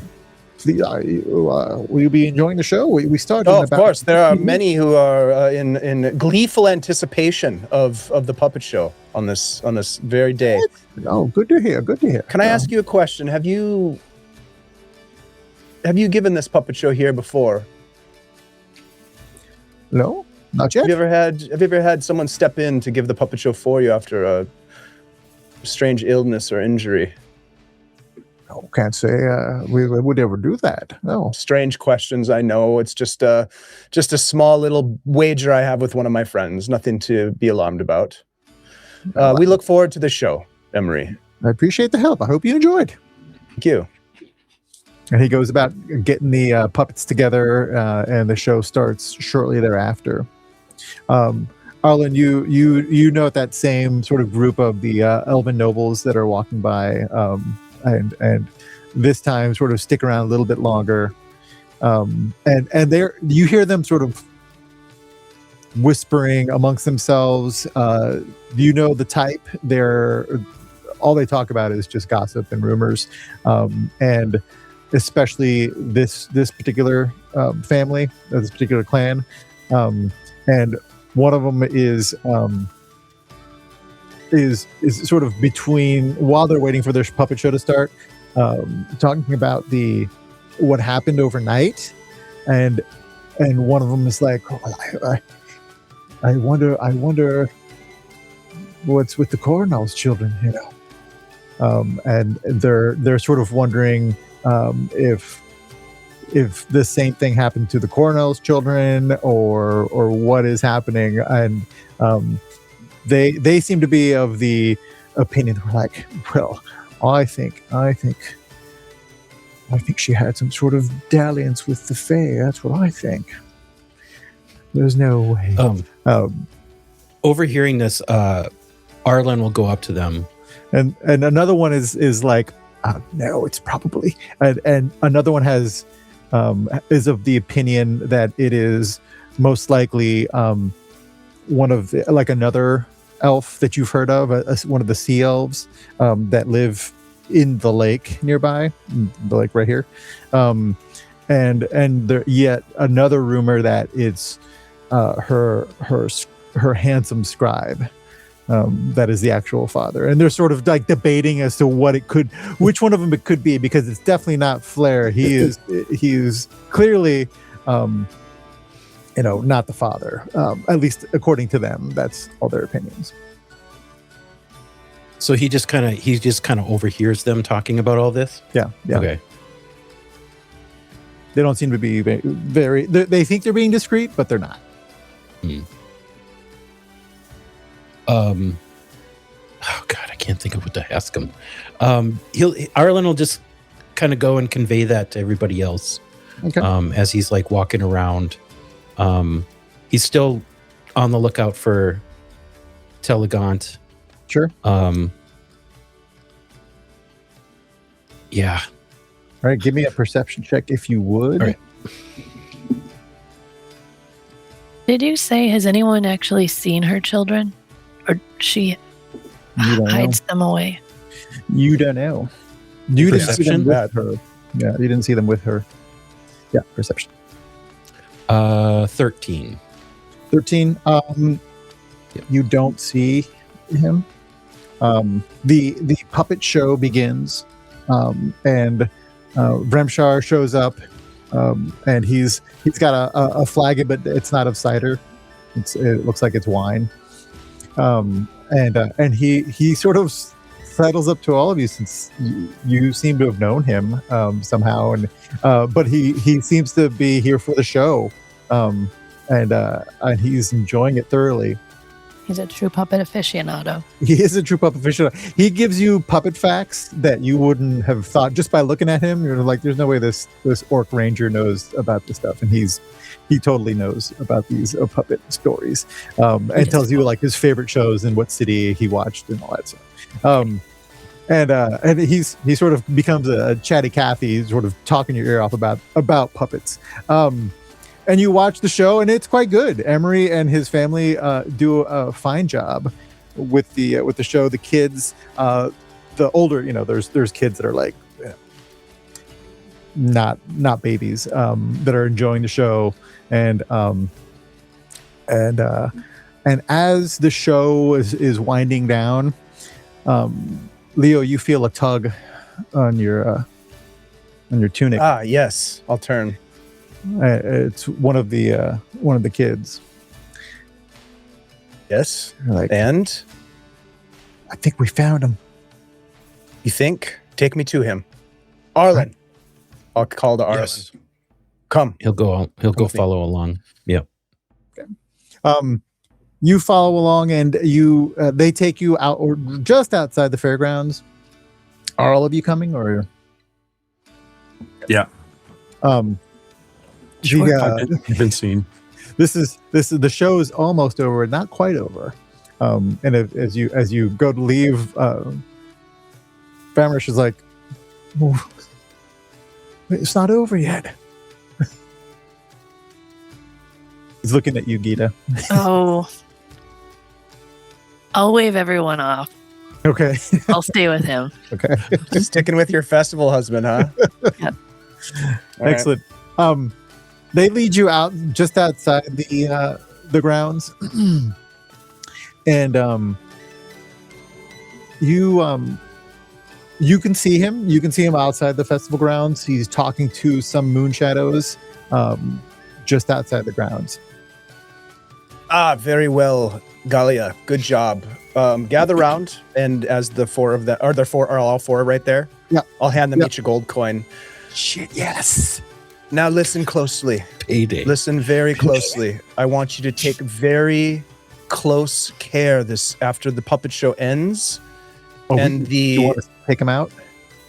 No, listen closely. Okay. There is to be an attack upon the village within an hour or more. Be ready and keep yourself safe. Find me afterwards, but be safe. Okay. Okay, now off with you. Off. Okay. They run off back in the crowd. Here's our chance, like, Arlen. Yeah. Arlen will quickly cast message, point at Telegant, and cast message, and just say to him, Telegant, it's Arlen Brightsong. I need to speak to you urgently. It's a security matter. He goes, where are you? Over here. And he'll just start waving and start walking towards them. Yeah. He sees you coming, and he sort of gives some final orders to these moon shadows, and they go about their business. And he says, what is it, Arlen? You guys see this tall moon elf, dark hair, green eyes, bluish tint to his skin, and armored like a ranger would be, but he is clearly an experienced warrior. And as you walk up to him, Arlen, he says, what is it, Arlen? This is hard to explain, but I'm going to ask you to bear with me. Me and my party here have lived this day already. Something happens at the festival today. The queen will be confronted by this man, and he's going to use minor illusion. He's going to conjure up an image of the Evergreen prince, as he now knows of him. Mm-hmm. Circular beard, pointy ears, cloudy eye. As best you recall. Have you ever seen? We've been searching all day, and the best we can find is that this man is called the Evergreen Prince. Where'd you learn of this intel? We lived it from yesterday. The temple, sir. From the priestess. The priestess from the Sun Temple. Yes. Now this Ceylon Fern song. And he's gonna, and Arlen will just kind of recount what happened when this guy confronted the queen, like their discussion, and what happened afterwards, the battle. But there are rumors floating about that there are children missing today already. Yes, that is true. Taken mysteriously in the night, perhaps. In the night, yes, that's what the parents report. These are the very children that we think were taken during the attack on this very day, but the first time we lived it. And this is about to happen shortly, sir. Give me a persuasion roll, please. Absolutely. 13. Everybody who's talking. Can we just assist Leo? Yeah, absolutely. All right. I'll roll with advantage. You'll need to assist Arlen because Arlen's gotcha. has more roll with. Well, I didn't roll great. I rolled an 8. But does that mean I get to roll with advantage? Yeah, actually. All right. Well, there goes that D20. Hold on. Yeah, now you have to take a drink. That's a little better. That's a 15.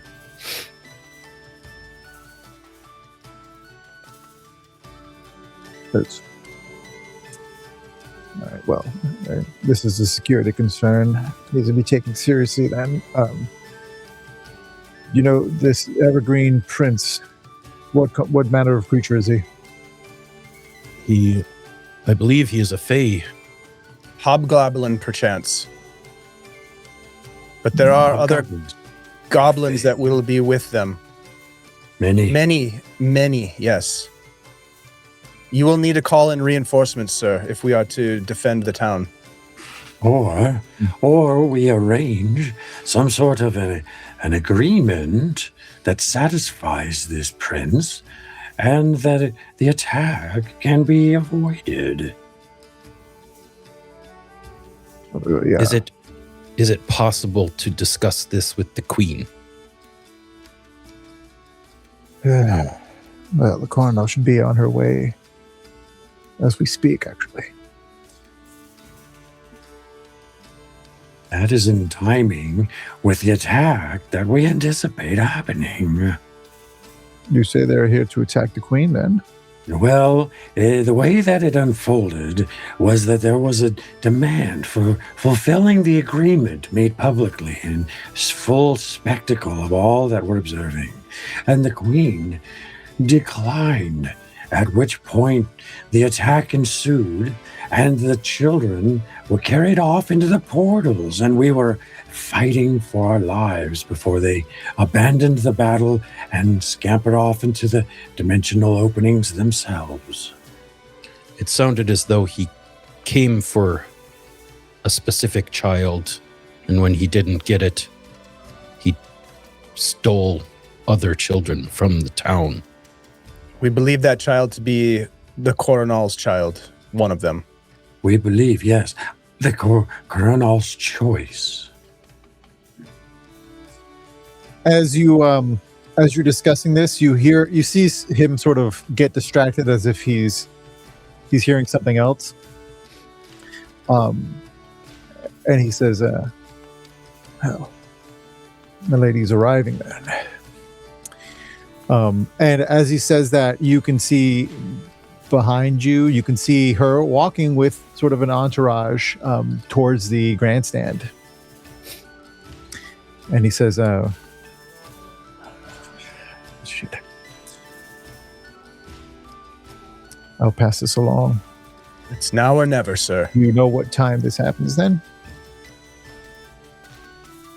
When We say past the hour. When the aspirants align to greet the queen.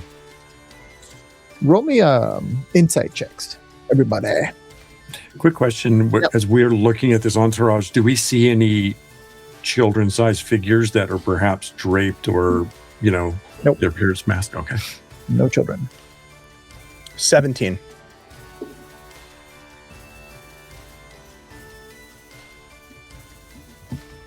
Eight. Six, Best attributes. 16. 16. Yeah. Gita. Did you Or want me to is- roll? I wasn't over Is she there. there? Yeah, she's Oh, no, watching you're sorry, you're still Stroke my yeah, wood you're- chipper's bicep right now. You're watching the show. Arlen and Oh yeah, I'm doing that too. Yeah, Lucas. You notice a couple things. You feel like they're a little early. Like the entourage is slightly early.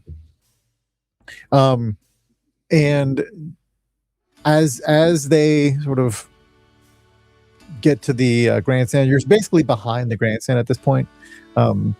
The Telegon sort of has to get to work, and he sees the coronel in. You see her two hands, some other like servants, and let's give me, for those of you that are back there, go ahead and give me a perception check as you watch them sort of fill into the grandstand. Oh,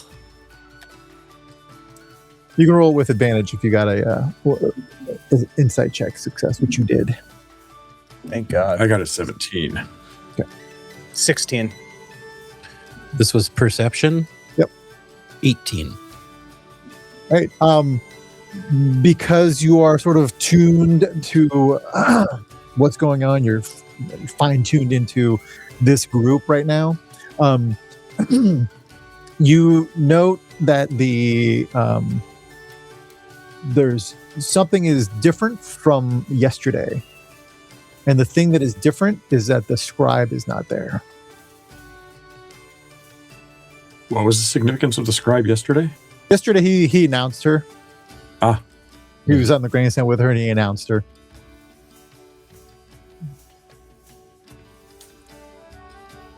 I mean, he's also beautiful, so it would be noticeable that he's not there. Also true.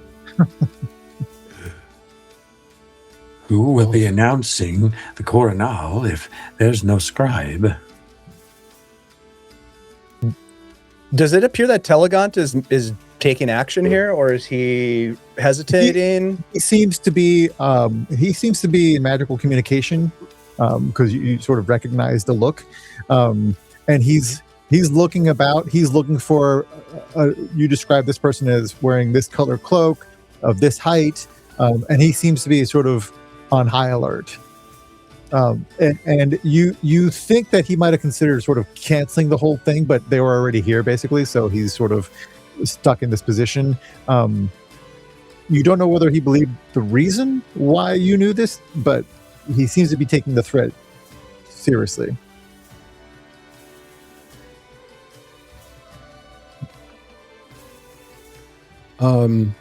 Does it look as though we could possibly get their attention? Or are they like up on the stage already?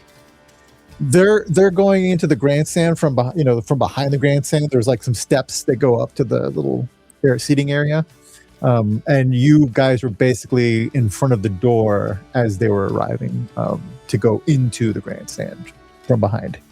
If we try to intervene directly, Arlen, it is likely that we will be arrested if we are not very careful on how we do this.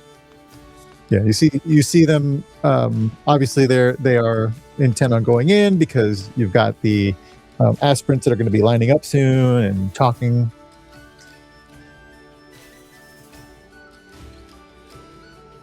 I suppose we just have to be ready. I don't know what else to do at this point. You find it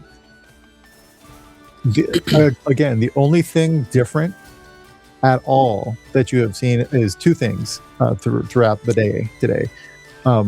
Apparently, children are missing that weren't missing yesterday at the same time of day, and the scribe is no longer with this party. Are there children currently of the appropriate age to be stolen in the fairgrounds that we can see? You don't see any very young children now. Is Telegant standing near us right now? Yeah. I'll just reach over. He's about to go into the grandstand. I will say, Telegant, the scribe is not here. They were here yesterday. The last time this happened, they were here. That is notable. Do you know where they are? Ruthil said he was feeling under the weather. Do you trust this? Do you trust Ruthil? I have no reason not to.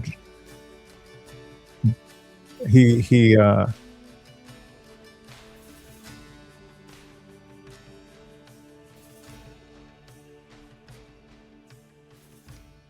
You're pausing. You seem to be concerned about what may be transpiring.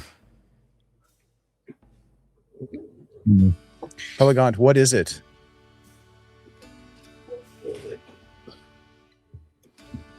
Ruthil, you say he was supposed to be here. He is, of course, supposed to be here.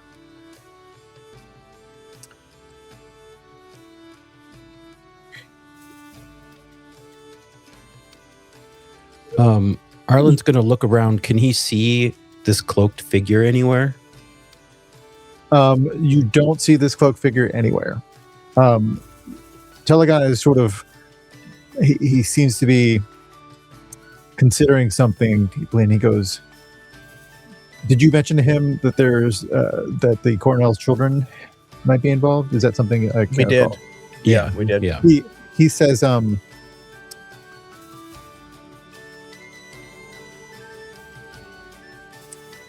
Arlen, Mhm. you and your companions should probably go check on Ruleset. You know where he could be. He is at the Tefiel. He's at the gathering tree. So there's about to be an attack here on these grounds, and you would send us away. Leo, I suspect that this individual knows or suspects in their own right that this attack may not happen because there may be worse and more nefarious things afoot at this tree. We should go as directed and find this individual who is a missing piece from the puzzle that was yesterday's image. Indeed. He says, if you think that there is some sort of danger to the children are not here. The children are at the tree. Then we must make haste to the tree. And off to the tree we shall go. He'll quickly cast minor illusion of what the guy looked like as like a hooded figure, like cloaked hooded guy that was standing in line, and he'll just be like, just watch out for this person. Arlen, the codpiece was much bigger and the mane was much more radiant. Okay, just keep him talking. If he shows up again, just try to keep him talking. And Right. and he'll kind of motion to everybody like they should get moving. Yeah. I will shout for Gita, but if Gita can't hear me, tough.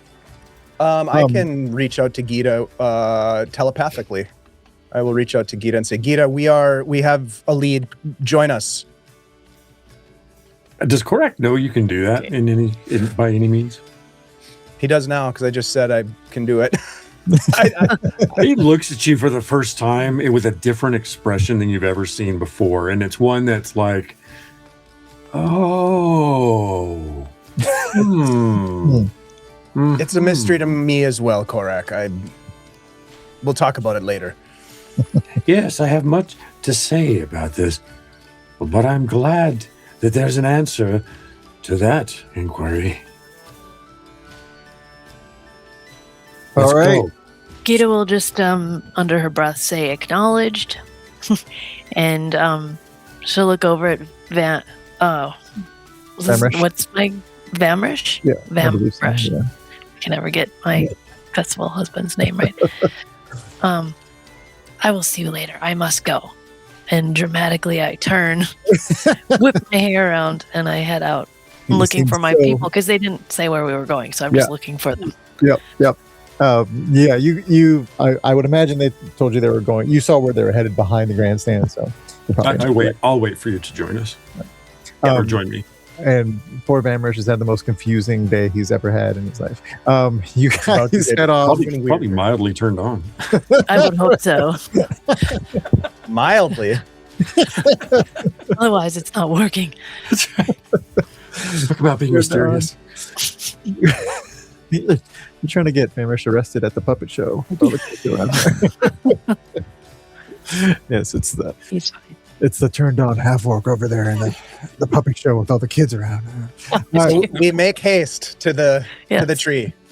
you make haste towards the tree. You arrive and let's pull up a map, shall we? As Arlen is rushing over, he's gonna cast Mage Armor on himself. Okay.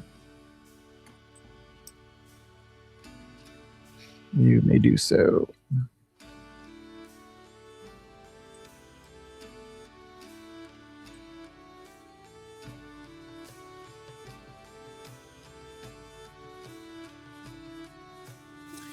All right.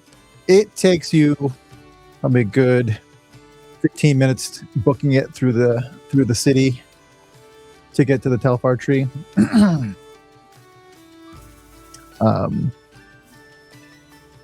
And you can go ahead if you want to move your tokens up. You arrive. Two of you have seen this place before already. It is an enormous tree with a hollowed out center, with stairs that start on the outside but continue on the inside to rooms above. This place is sometimes used as part-time residence, sometimes used downstairs as an audience hall, sort of a multi-purpose chamber. And Or I just doom up the stairs because yes, I might not be super heavy, but I'm lanky and loud. There's a lot of weight in the belt buckle. There is. There's that.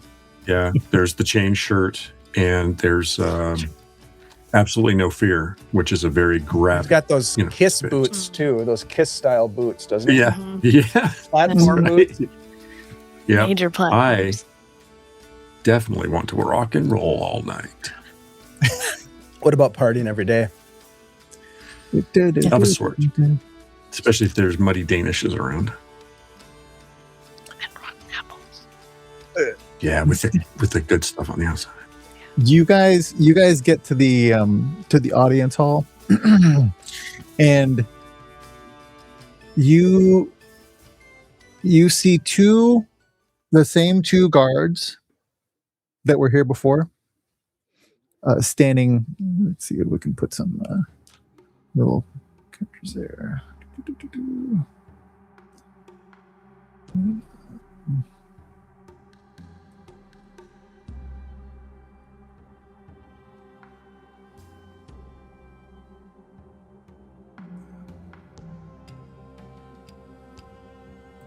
You see these two beings.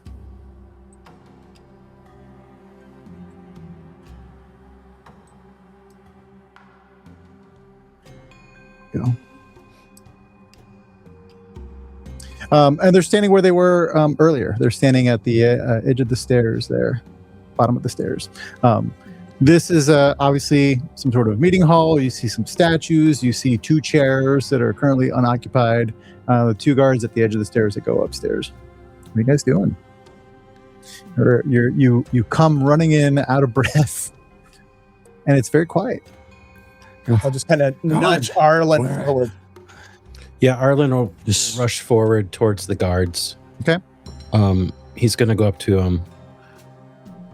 We are urgently seeking, I'm drawing a blank on his name now, Ruathil Ulandar. Have you seen him? They are looking at you, and they sort of looking through you as you say this to them, and he says, "Ruthil's not here." Good. You're going to go check. Give me an insight check. Oh, all of us, or With just advantage. Arlen? Arlen, with advantage.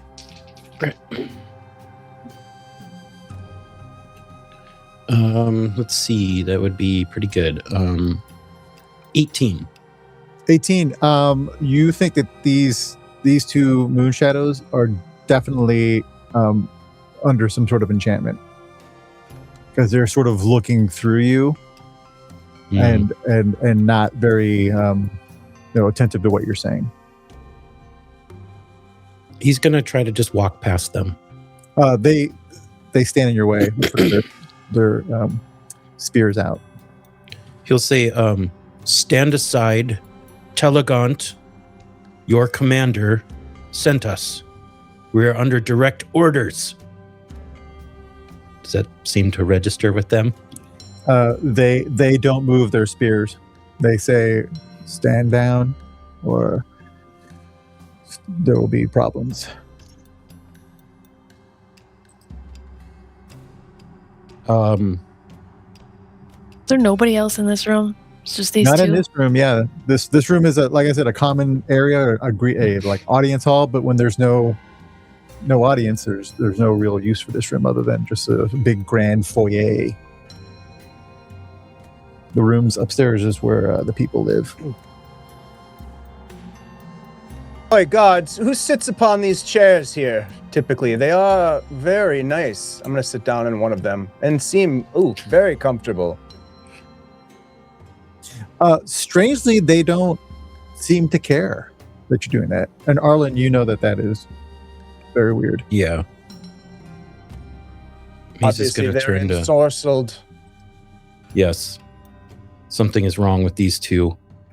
Well, Can we? I'm gonna try pushing the spear aside, just gently, and walking past. Hey, Like- roll me some initiative.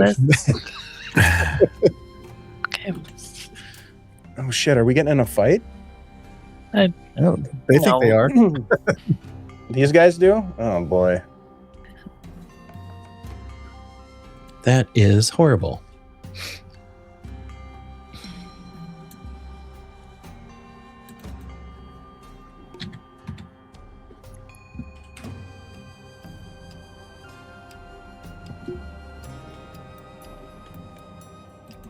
All right.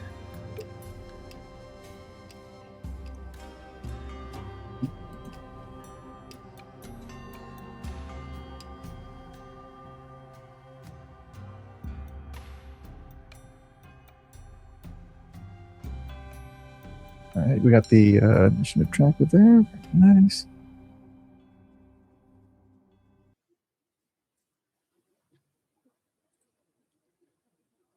All right. They go first. Shoot. Kita. I'm gonna put you here since you were trying to get past them.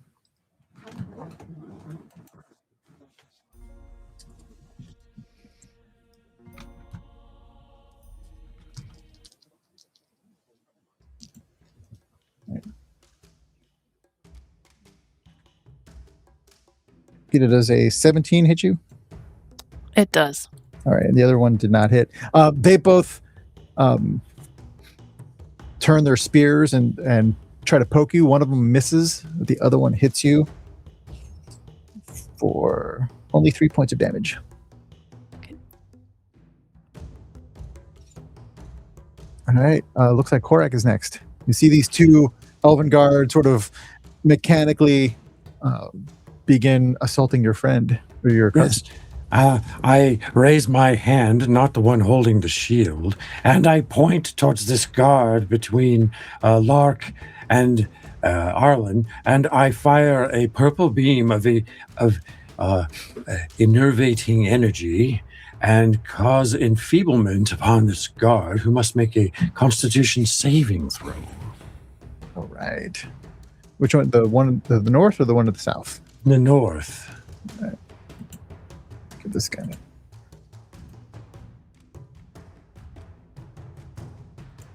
All right. What's the saving throw? It's save DC is 12.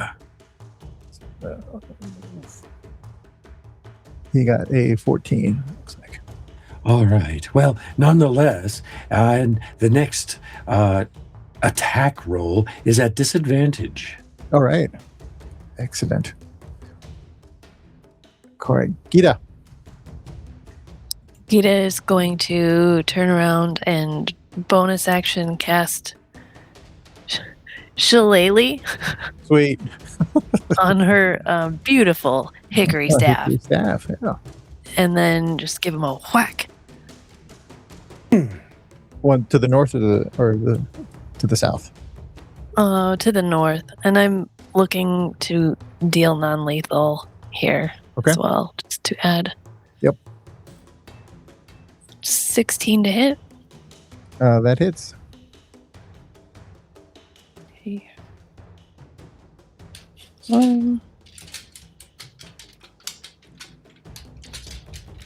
Get out of the cage dice. 9 damage, or 9. 9 damage. 9 damage. Yeah, Excellent. to his chiseled left jaw. All right. Excellent. Langston.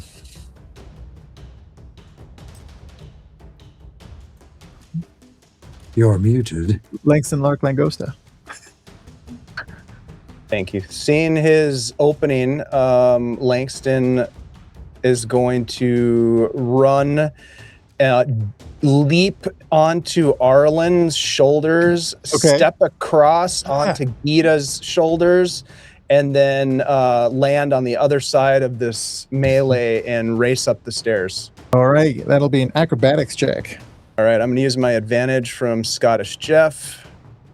That's a good idea. Nice. And that is a natural 20. Thank you, Jeff, for a total of 25. Oh, Nice.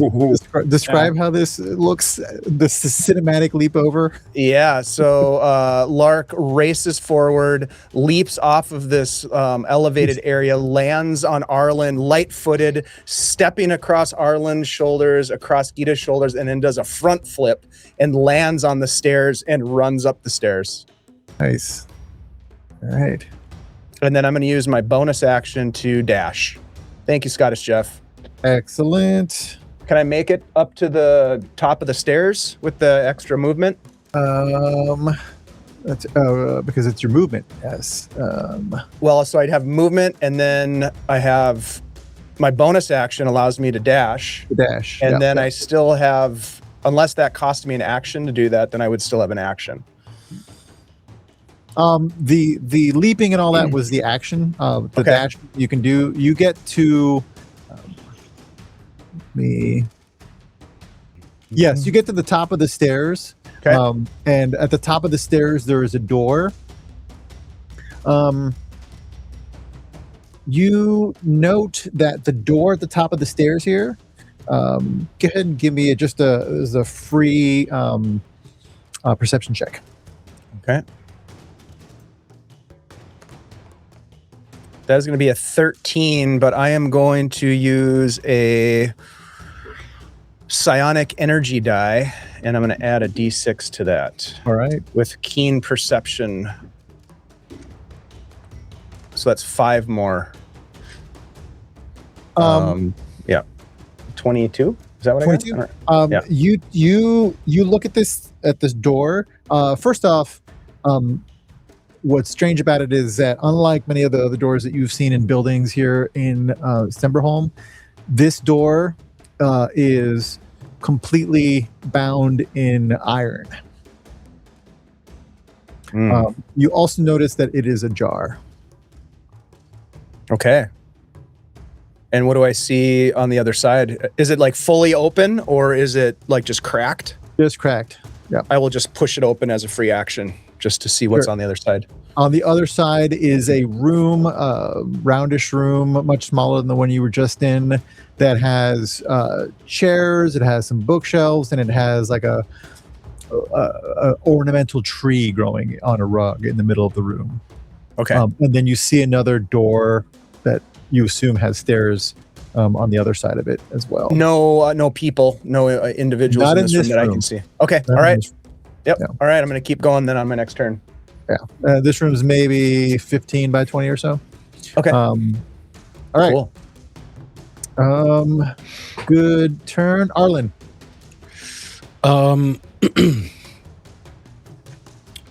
Arlen is going to reach out and grab onto this guard in front of him and cast Shocking Grasp. Okay.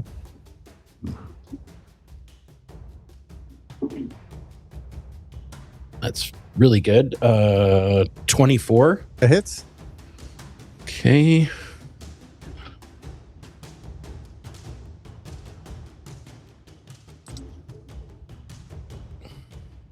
Just FYI, there's no way of making that non-lethal. Just FYI. Yeah. Well, he only does 2 lightning damage. All right. But as part of that, he knows that he can kind of temporarily stun this guy, so he's going to run by him. Okay. Although, so like he can, since he hit, he can't get opportunity attacks from that guy. Excellent. Will he get one from this other guy though if he runs past him? Probably, yeah. Okay. I'm just gonna risk that and like run up this way. Okay. She tries to hit you as you run by, and he misses. Okay. He's gonna get here And then I think he's just gonna like post up here and look up to Lark and just say, what do you see up there? Yeah, the steps are very steep. He's probably 20 feet sort of up the stairs. And you can barely see sort of his shoulder at this point. He is at a door that appears to be ajar and looking into a room. Okay, he's gonna stay here in case he can try to help with the guards. Okay. Still. Excellent.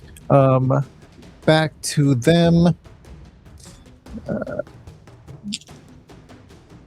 One of them is going to go. Oh, this one is he stunned, or is he just can't take the attack of opportunity? The enfeebled guy? No, I'm sorry. The shocking grasp. Oh, sorry, I was muted. It's just the other guy that I hit. Got it. Can't make opportunity attacks until the start of his next turn. All right. This guy's going to try to go past Gita. Gita, you can take attack of opportunity if you wish. Could I intend to trip him? Sure. I would be. I'll take the attack, but that would be my intention, is to absolutely make him fall down the steps. Yeah.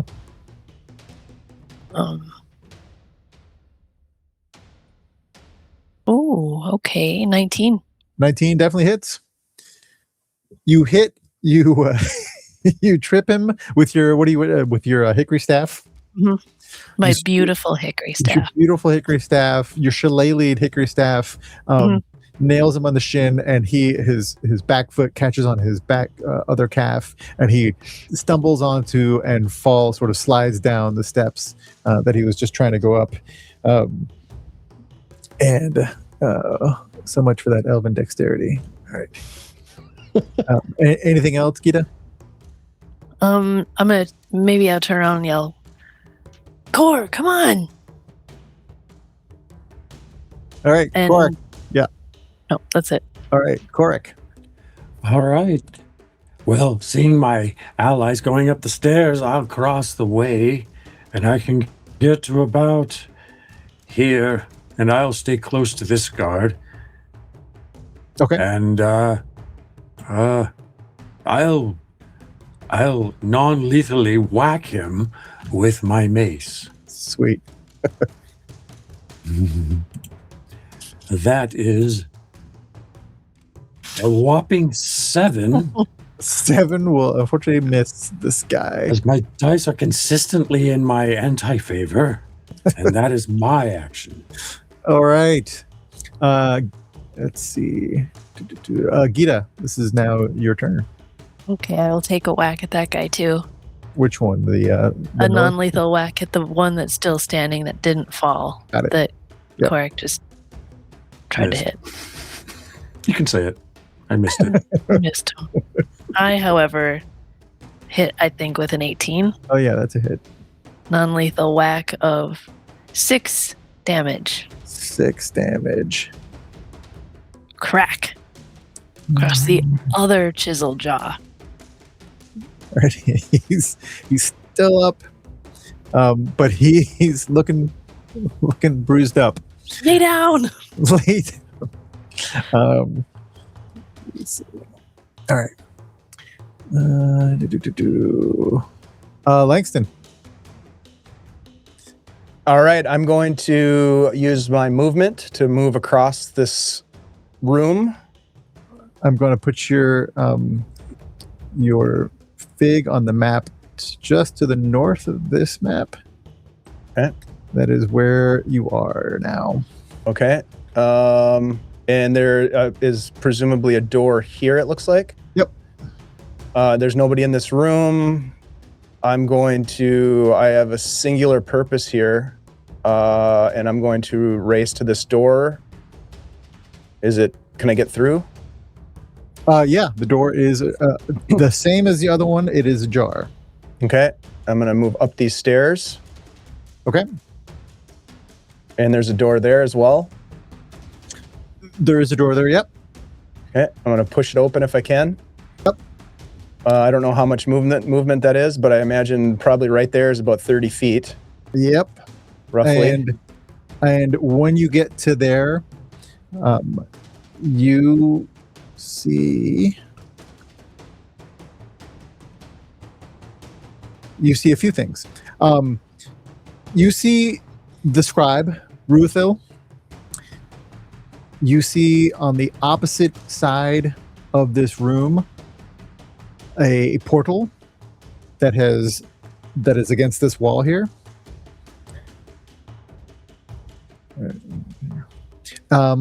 And you see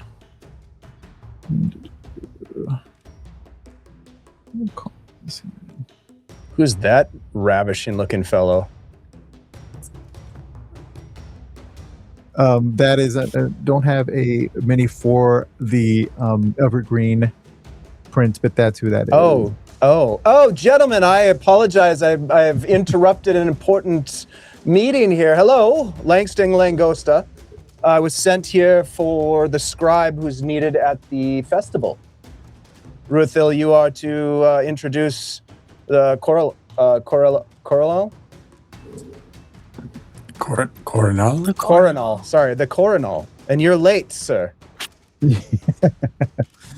You see those two in the room. You see him standing in front of the portal, and most notably, in the arms of the Evergreen Prince, you see a child. That just won't do, sir. Put that child down. All right. Anything else you're saying? I haven't taken an action or a bonus action yet, so I'm just kind of waiting to see if they do anything. But if not, I will, knowing what I know about what they're about to do, I will attack. Okay. Who are you attacking? I'm going to attack the Evergreen Prince. He has a newborn in his hands. Oh. Yeah, maybe I'm... Well... All right, you know what? I'm going to change my mind. I'm not going to attack. I'm going to step forward and say, certainly there is a way that we can work this out, sir, without you having to stoop to the bottom of the barrel and resort to stealing children. That seems unbecoming of an Evergreen Prince. Perhaps we can talk about this.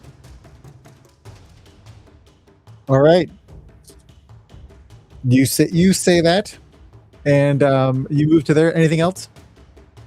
Nope. He seems to consider you. He's as I described before, he's almost 7 feet tall, and he's smiling at you as you talk to him, and he's sort of doing the gitchy goo on the baby, sort of as you approach him.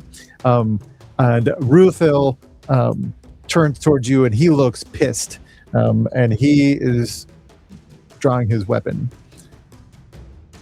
As you say that, Pissed at who? At you. He's looking in your direction, and he's pissed at you. This being that you think is the Evergreen Prince, just as I said, he's sort of smiling. He's standing right next to the portal, and he hasn't acted yet, but he will soon. Anything else? Yep. So I'm going to use my action, and I'm going to say, Ruthil, this is not your fight, and I will fire a psionic blast at him. Okay, excellent. As I see him drawing his weapon, I will fire a psionic blade. That's an 18. That hits. That's going to be 5 points of damage. However, I think I can do something with this. I can use a psionic. I can bolster the attack. Is that true? Or am I making that up? Bolstered knack, a psychic wizard, psionic energy dice. I don't know. It doesn't say. All right. Well, I'll just do that. And then as a bonus action, I'll take another shot. Okay.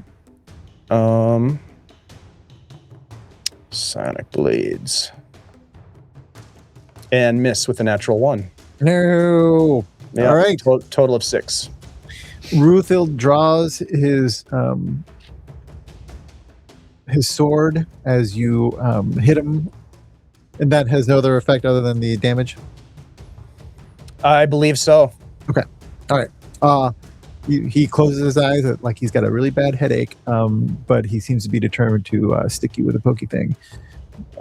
All right. That was Langston. Arlen. Seeing L having taken off, he's going to assume he saw something, and he's going to pull his sword with a flourish. He's going to bonus action cast Blade Song, and dash, or just use his movement. Sure. With Blade Song active, he gets 40 feet. So Okay. he's going to move up, and then I don't know how close I'll be at that point, but I assume I need to go more. You do. Let me put you where you would be, though. 29. You'd probably be around almost to the next door. Okay, so he'll dash, use a dash action to go the rest of the way. Okay. Kind of run up through there. Yep. And maybe kind of wrap around the other side of this. Sure. And just try to back up Mr. All right. Langston, Lang, Lark, Lucas, Leo. All right. Excellent. That's everything. They go. These two guards are going to try to. The one on the ground is getting up, and the other one, actually, he's going to attack you from prone. He's going to try to attack you from prone. He's going to get disadvantage on that, and he misses. And the other guard is going to try to attack you, Korak. Oh, Yes. two ones. All right, they both miss. That is downstairs. Upstairs, Ruthil. Well, first off, the Evergreen Prince looks at you and then looks at Arlen as Arlen rushes into the room, and just sort of takes his attention away from the baby for 1 second, and looks at you both and sort of smiles and says, "A bargain is a bargain." He goes, "Give milady my regards," and he steps into the portal with the baby.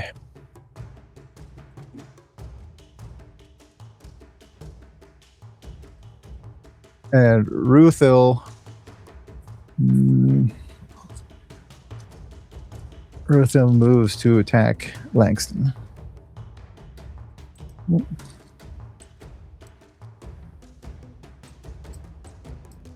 That is a miss on the first. Boy. Does a 16 hit you? Yes, it does. All right. Take 7 points of damage. He is better trained than you would think a scribe should be. And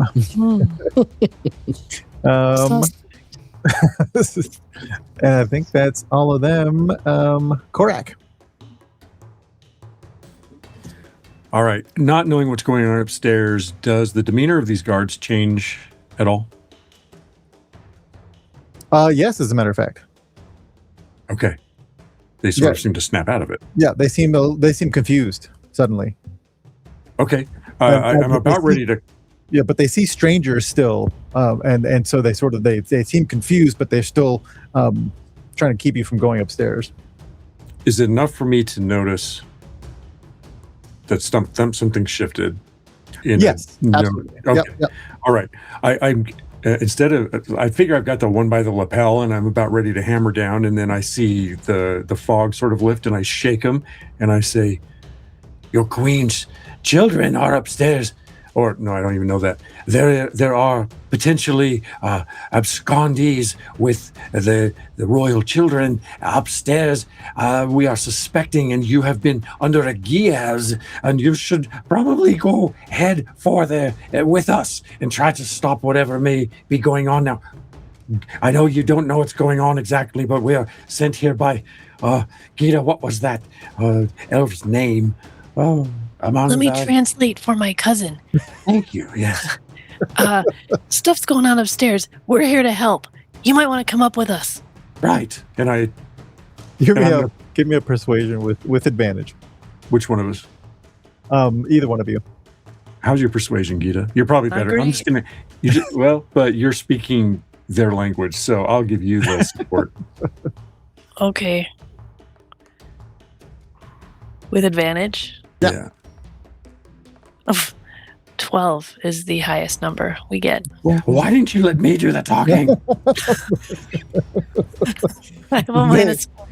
They seem they are confused, but they are sort of getting into their training kicks in, and you two are one half orc and one full orc in this place, and you're trying to get upstairs. You see these sort of emotions roil through their face, and they stand fast in front of you. Was that assists my action? No, you can take an action. Then, seeing that there's going to be more trouble than it's worth, I'm going to try and finish knocking them out. Okay.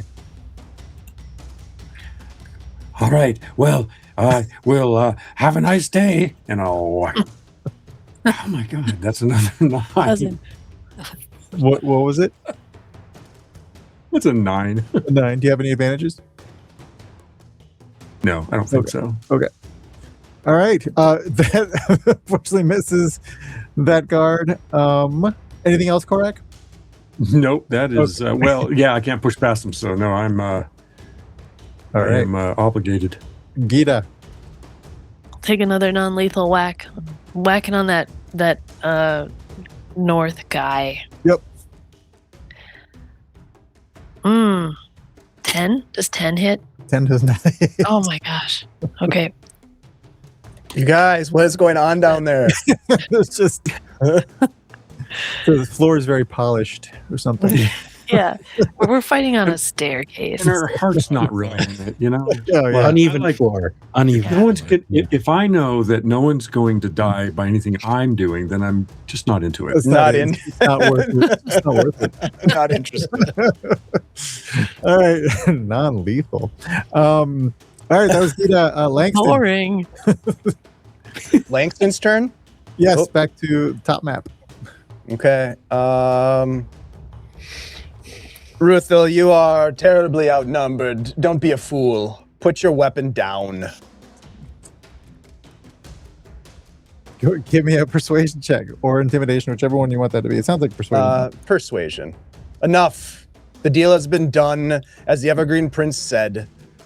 There's nothing more to be done about it. Lower your weapon before you're injured. That's a 19. 19. Also, while you're saying this, you can hear behind you the wailing of a baby that sort of started up a second ago.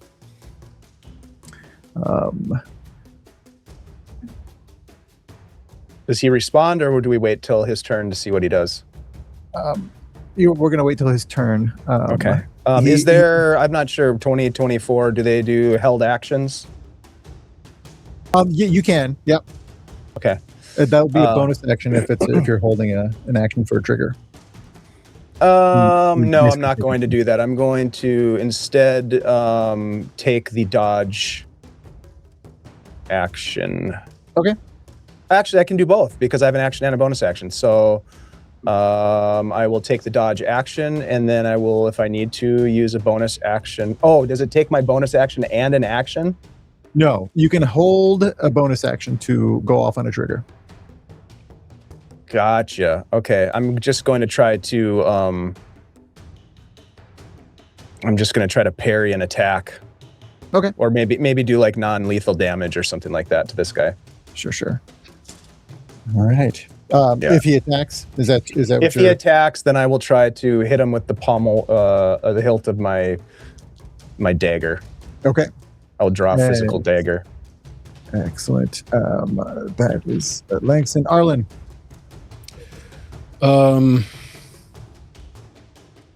Okay. Well, I see this interaction. But you said that we heard a baby cry from the upper level? Yes, the room behind Langston. I think Arlen will be thinking of the other child, so he's gonna run a race around and kind of post up here at the top of the stairs. Mm-hmm. Does he see the other child in the room? The door is open, and you do see a child in that little sort of smaller bed on the left there. And then just kind of taking up, like a post here, like guarding this doorway. He's going to hold a firebolt, and if Ruathil attacks Langston, he's going to fire it off at him. Okay. All right. He sees that. He looks over his shoulder as the portal shrinks down back into the wall. And he looks at you, he looks at Arlen, and he can hear commotion downstairs. And he drops his sword. A prudent decision. Is the other baby safe? The child? Yes, it looks like it. Yeah, you can hear the child crying, but it is safe. You downstairs, you guys, the guards, after a while, give up or are knocked down, and we are officially out of initiative. You can join your companions upstairs if you wish. Ruathil, your treachery here on this day will not go unnoticed. It's perhaps in service to an agreement that has been made amongst consenting adults. However, you lied about your illness to stray from your duties as scribe.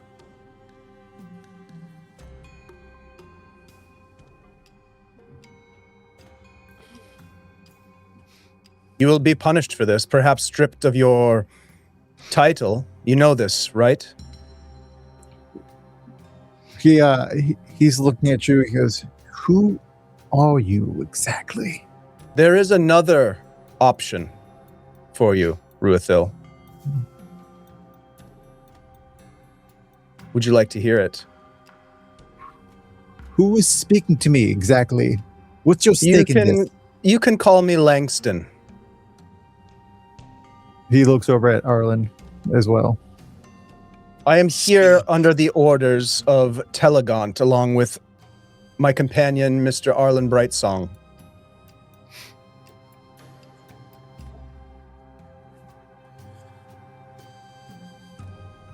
What's your idea? What's your terms? We will forget of your lies. But we need to know where this child was taken, and specifically what the details of this bargain were between the Evergreen Prince and Lady Ilsavel.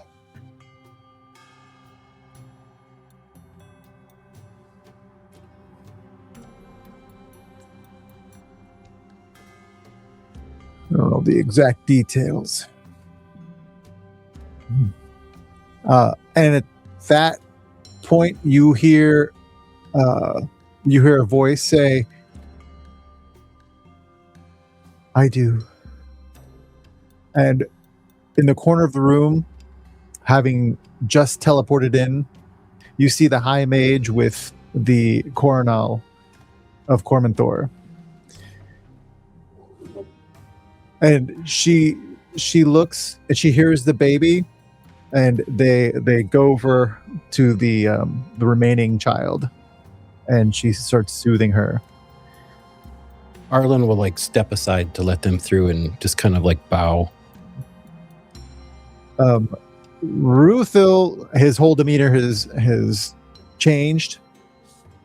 I'll just whisper out of the corner of my mouth, sheath your weapon. He had already dropped his sword. It's on the ground. Yeah, I'm telling him now, sheath it. I hear you say that, and I put mine away. He's smart, Ruthil. Sheath your weapon. He sheathes his weapon. The High Mage is looking, and she's looking at places on the floor and on the doors, and then she narrows her eyes at Ruthil's direction. Maiden, the Evergreen Prince has taken your child. The portal was right behind them. The Coronal is you can see her eyes have misted up at this point, and she is clearly knows this. And she says,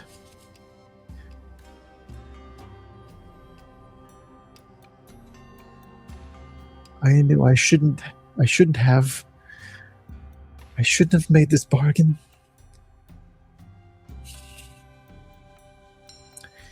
But what's done is done. And at this point, she can't seem to get the words out, and the High Mage looks at you and says, none of this leaves this room. Do you understand? Sir, ma'am, you must understand something first. There are other children from this village that were taken instead of Lady Ilsavel's child. That cannot be allowed to stand. A bargain between the good lady and the Evergreen Prince is theirs, but that did not include the others. How did you know about this? Because we've been here the whole time, lady. And I'll kind of bow deferentially, but I'm also being very stern with my decree.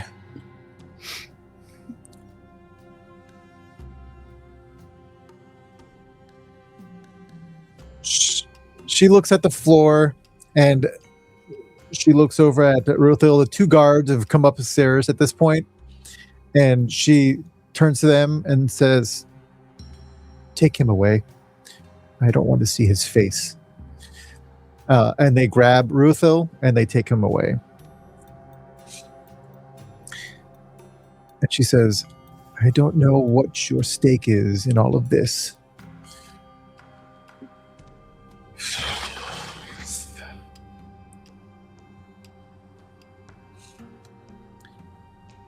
But this cannot stand.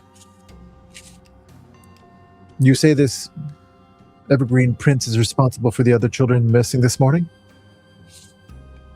Yes, this is actually... We've lived this day already. We saw a confrontation between the Queen and the Prince yesterday. And when it led to a battle, and when we woke, it was like it never happened. But the children were missing.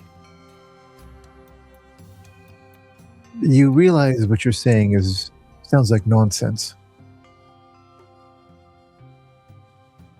I think some manipulation of time might have happened.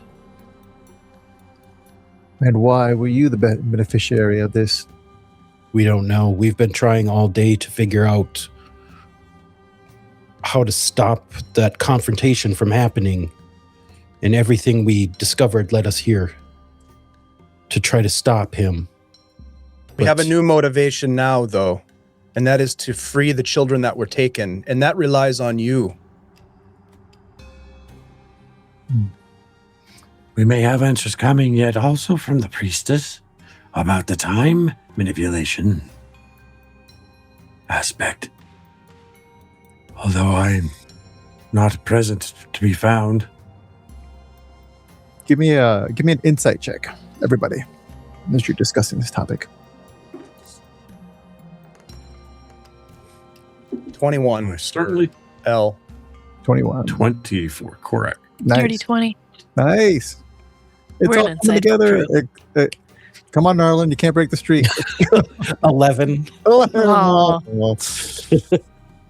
One of the guards pulls out a sad trombone. That's okay, because those are I enough. might have a button for that, but I'll hold up.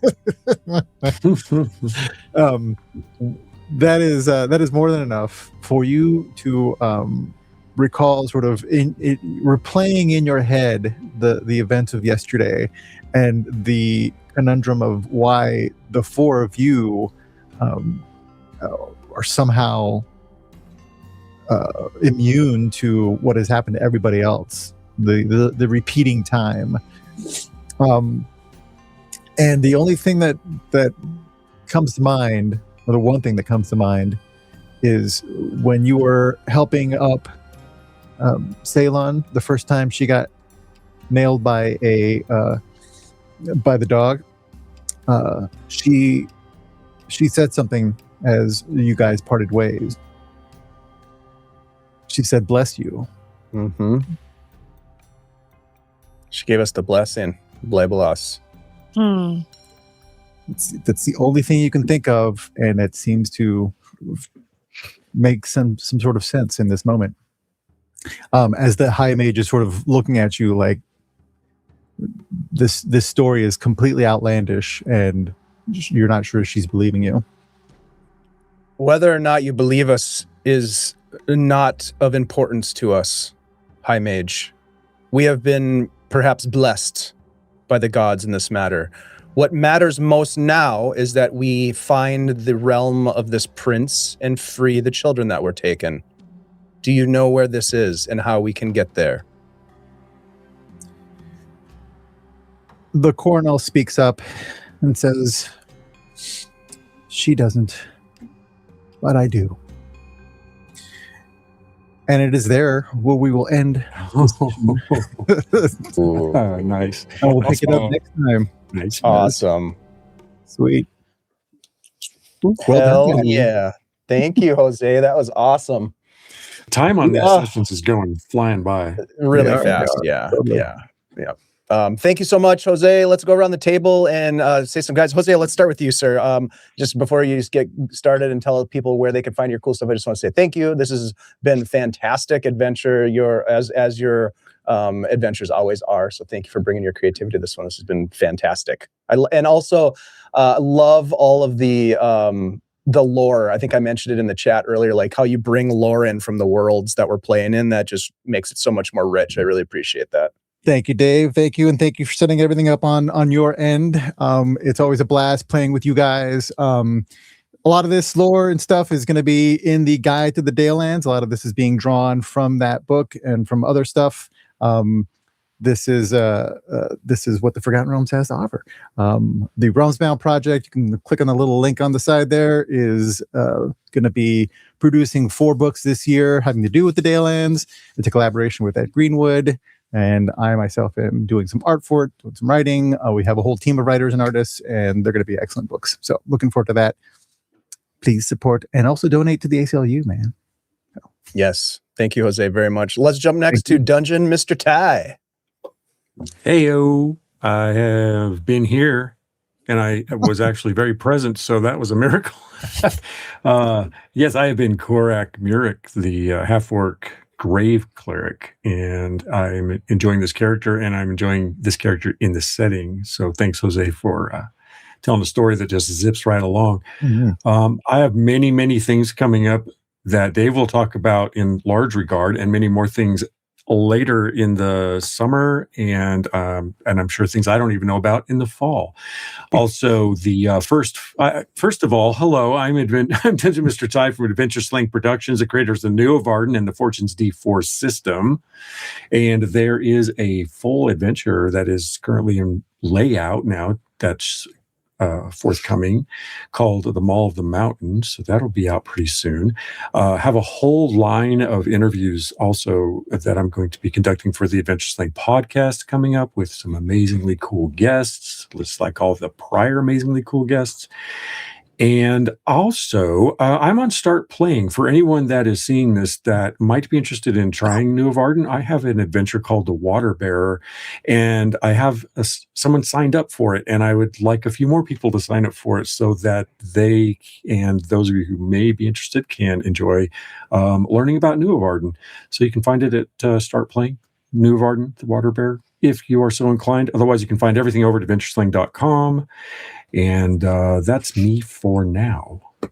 Thanks, Dave. Thank you, Ty. Thank you very much. Great to have you back from the con and raring to go. Let's jump next to Shelly. Shelly, welcome. So glad to have you here.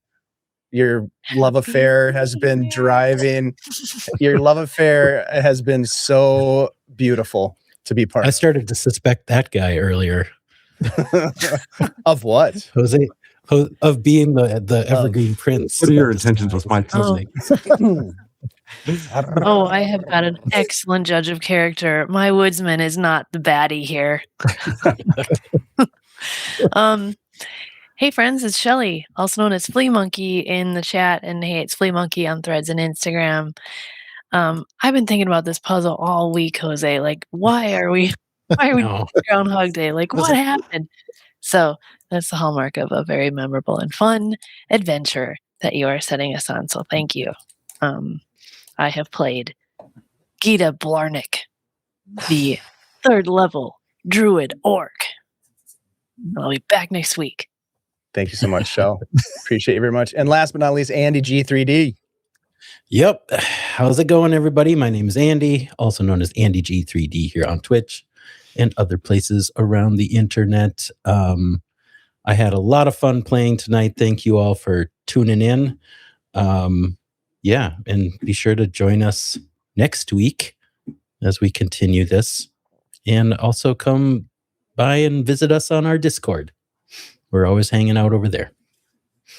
Thanks, Andy. Appreciate that very much. Yeah. And Arlen is like our man on the inside, which is very nice to have in these situations. Although me as a player am so confused most of the time, I don't know anything that's okay. Going on.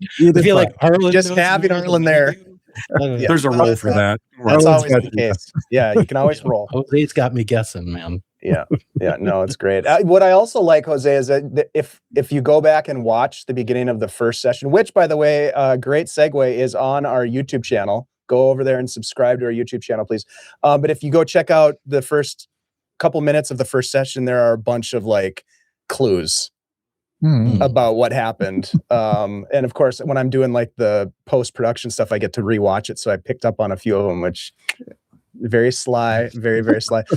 Everybody knows me. I am Dungeon Dave. I am sort of the ringleader and roustabout over here at Guild Superior, a role that I love and feel very lucky to have because I get to surround myself with beautiful people like these and others to be creative and goofy and tell cool stories. I mentioned that all those stories are archived over on our YouTube channel. We've got a bunch of stories coming up in April. Ty mentioned this. I'll tell you a little bit. We've got on April 2nd, Thursday, April 2nd, we are kicking off a New of Arden game with Penborough as the seer. It is called Ruminations of Still Monthogny. It's going to be awesome. Ty is in it along with myself and Kateria. It's going to be beautiful, and I can't wait, and tragic, I'm sure, as well. And then on April 18th, Saturday, our good buddy Shiv is coming back from the UK to run a Semberholme game with a fantastic crew of people, including myself, Grace, Anna Maeve, and Chris the Champion. We're going to have a blast with that one. That's a 3-parter. And then at the end of the month, April 22nd, Dungeon Mr. Ty is going to be taking us into the 1930s, where we're going to play some Call of Cthulhu. Nice. The game is called The Strange Case of Kozlov's Mummy. and that is going to be another epic story with a bunch of great people, including myself, Justin Estrada, Grace, and Maui. We're going to have a blast, so looking forward to that as well. And thank you to all these great dungeon masters and players for contributing all this great creativity here. With all of that said, because that's a lot, we're going to say goodbye, and we are going to raid into somebody. So stick around for just a couple more moments, and we'll raid into the next crew of goofy role players. Thanks everybody for being here. If you have the opportunity to support the ACLU fundraiser, please consider doing so. There's the link. Thank you so much. We'll see you next Tuesday for more of the Evergreen Prince.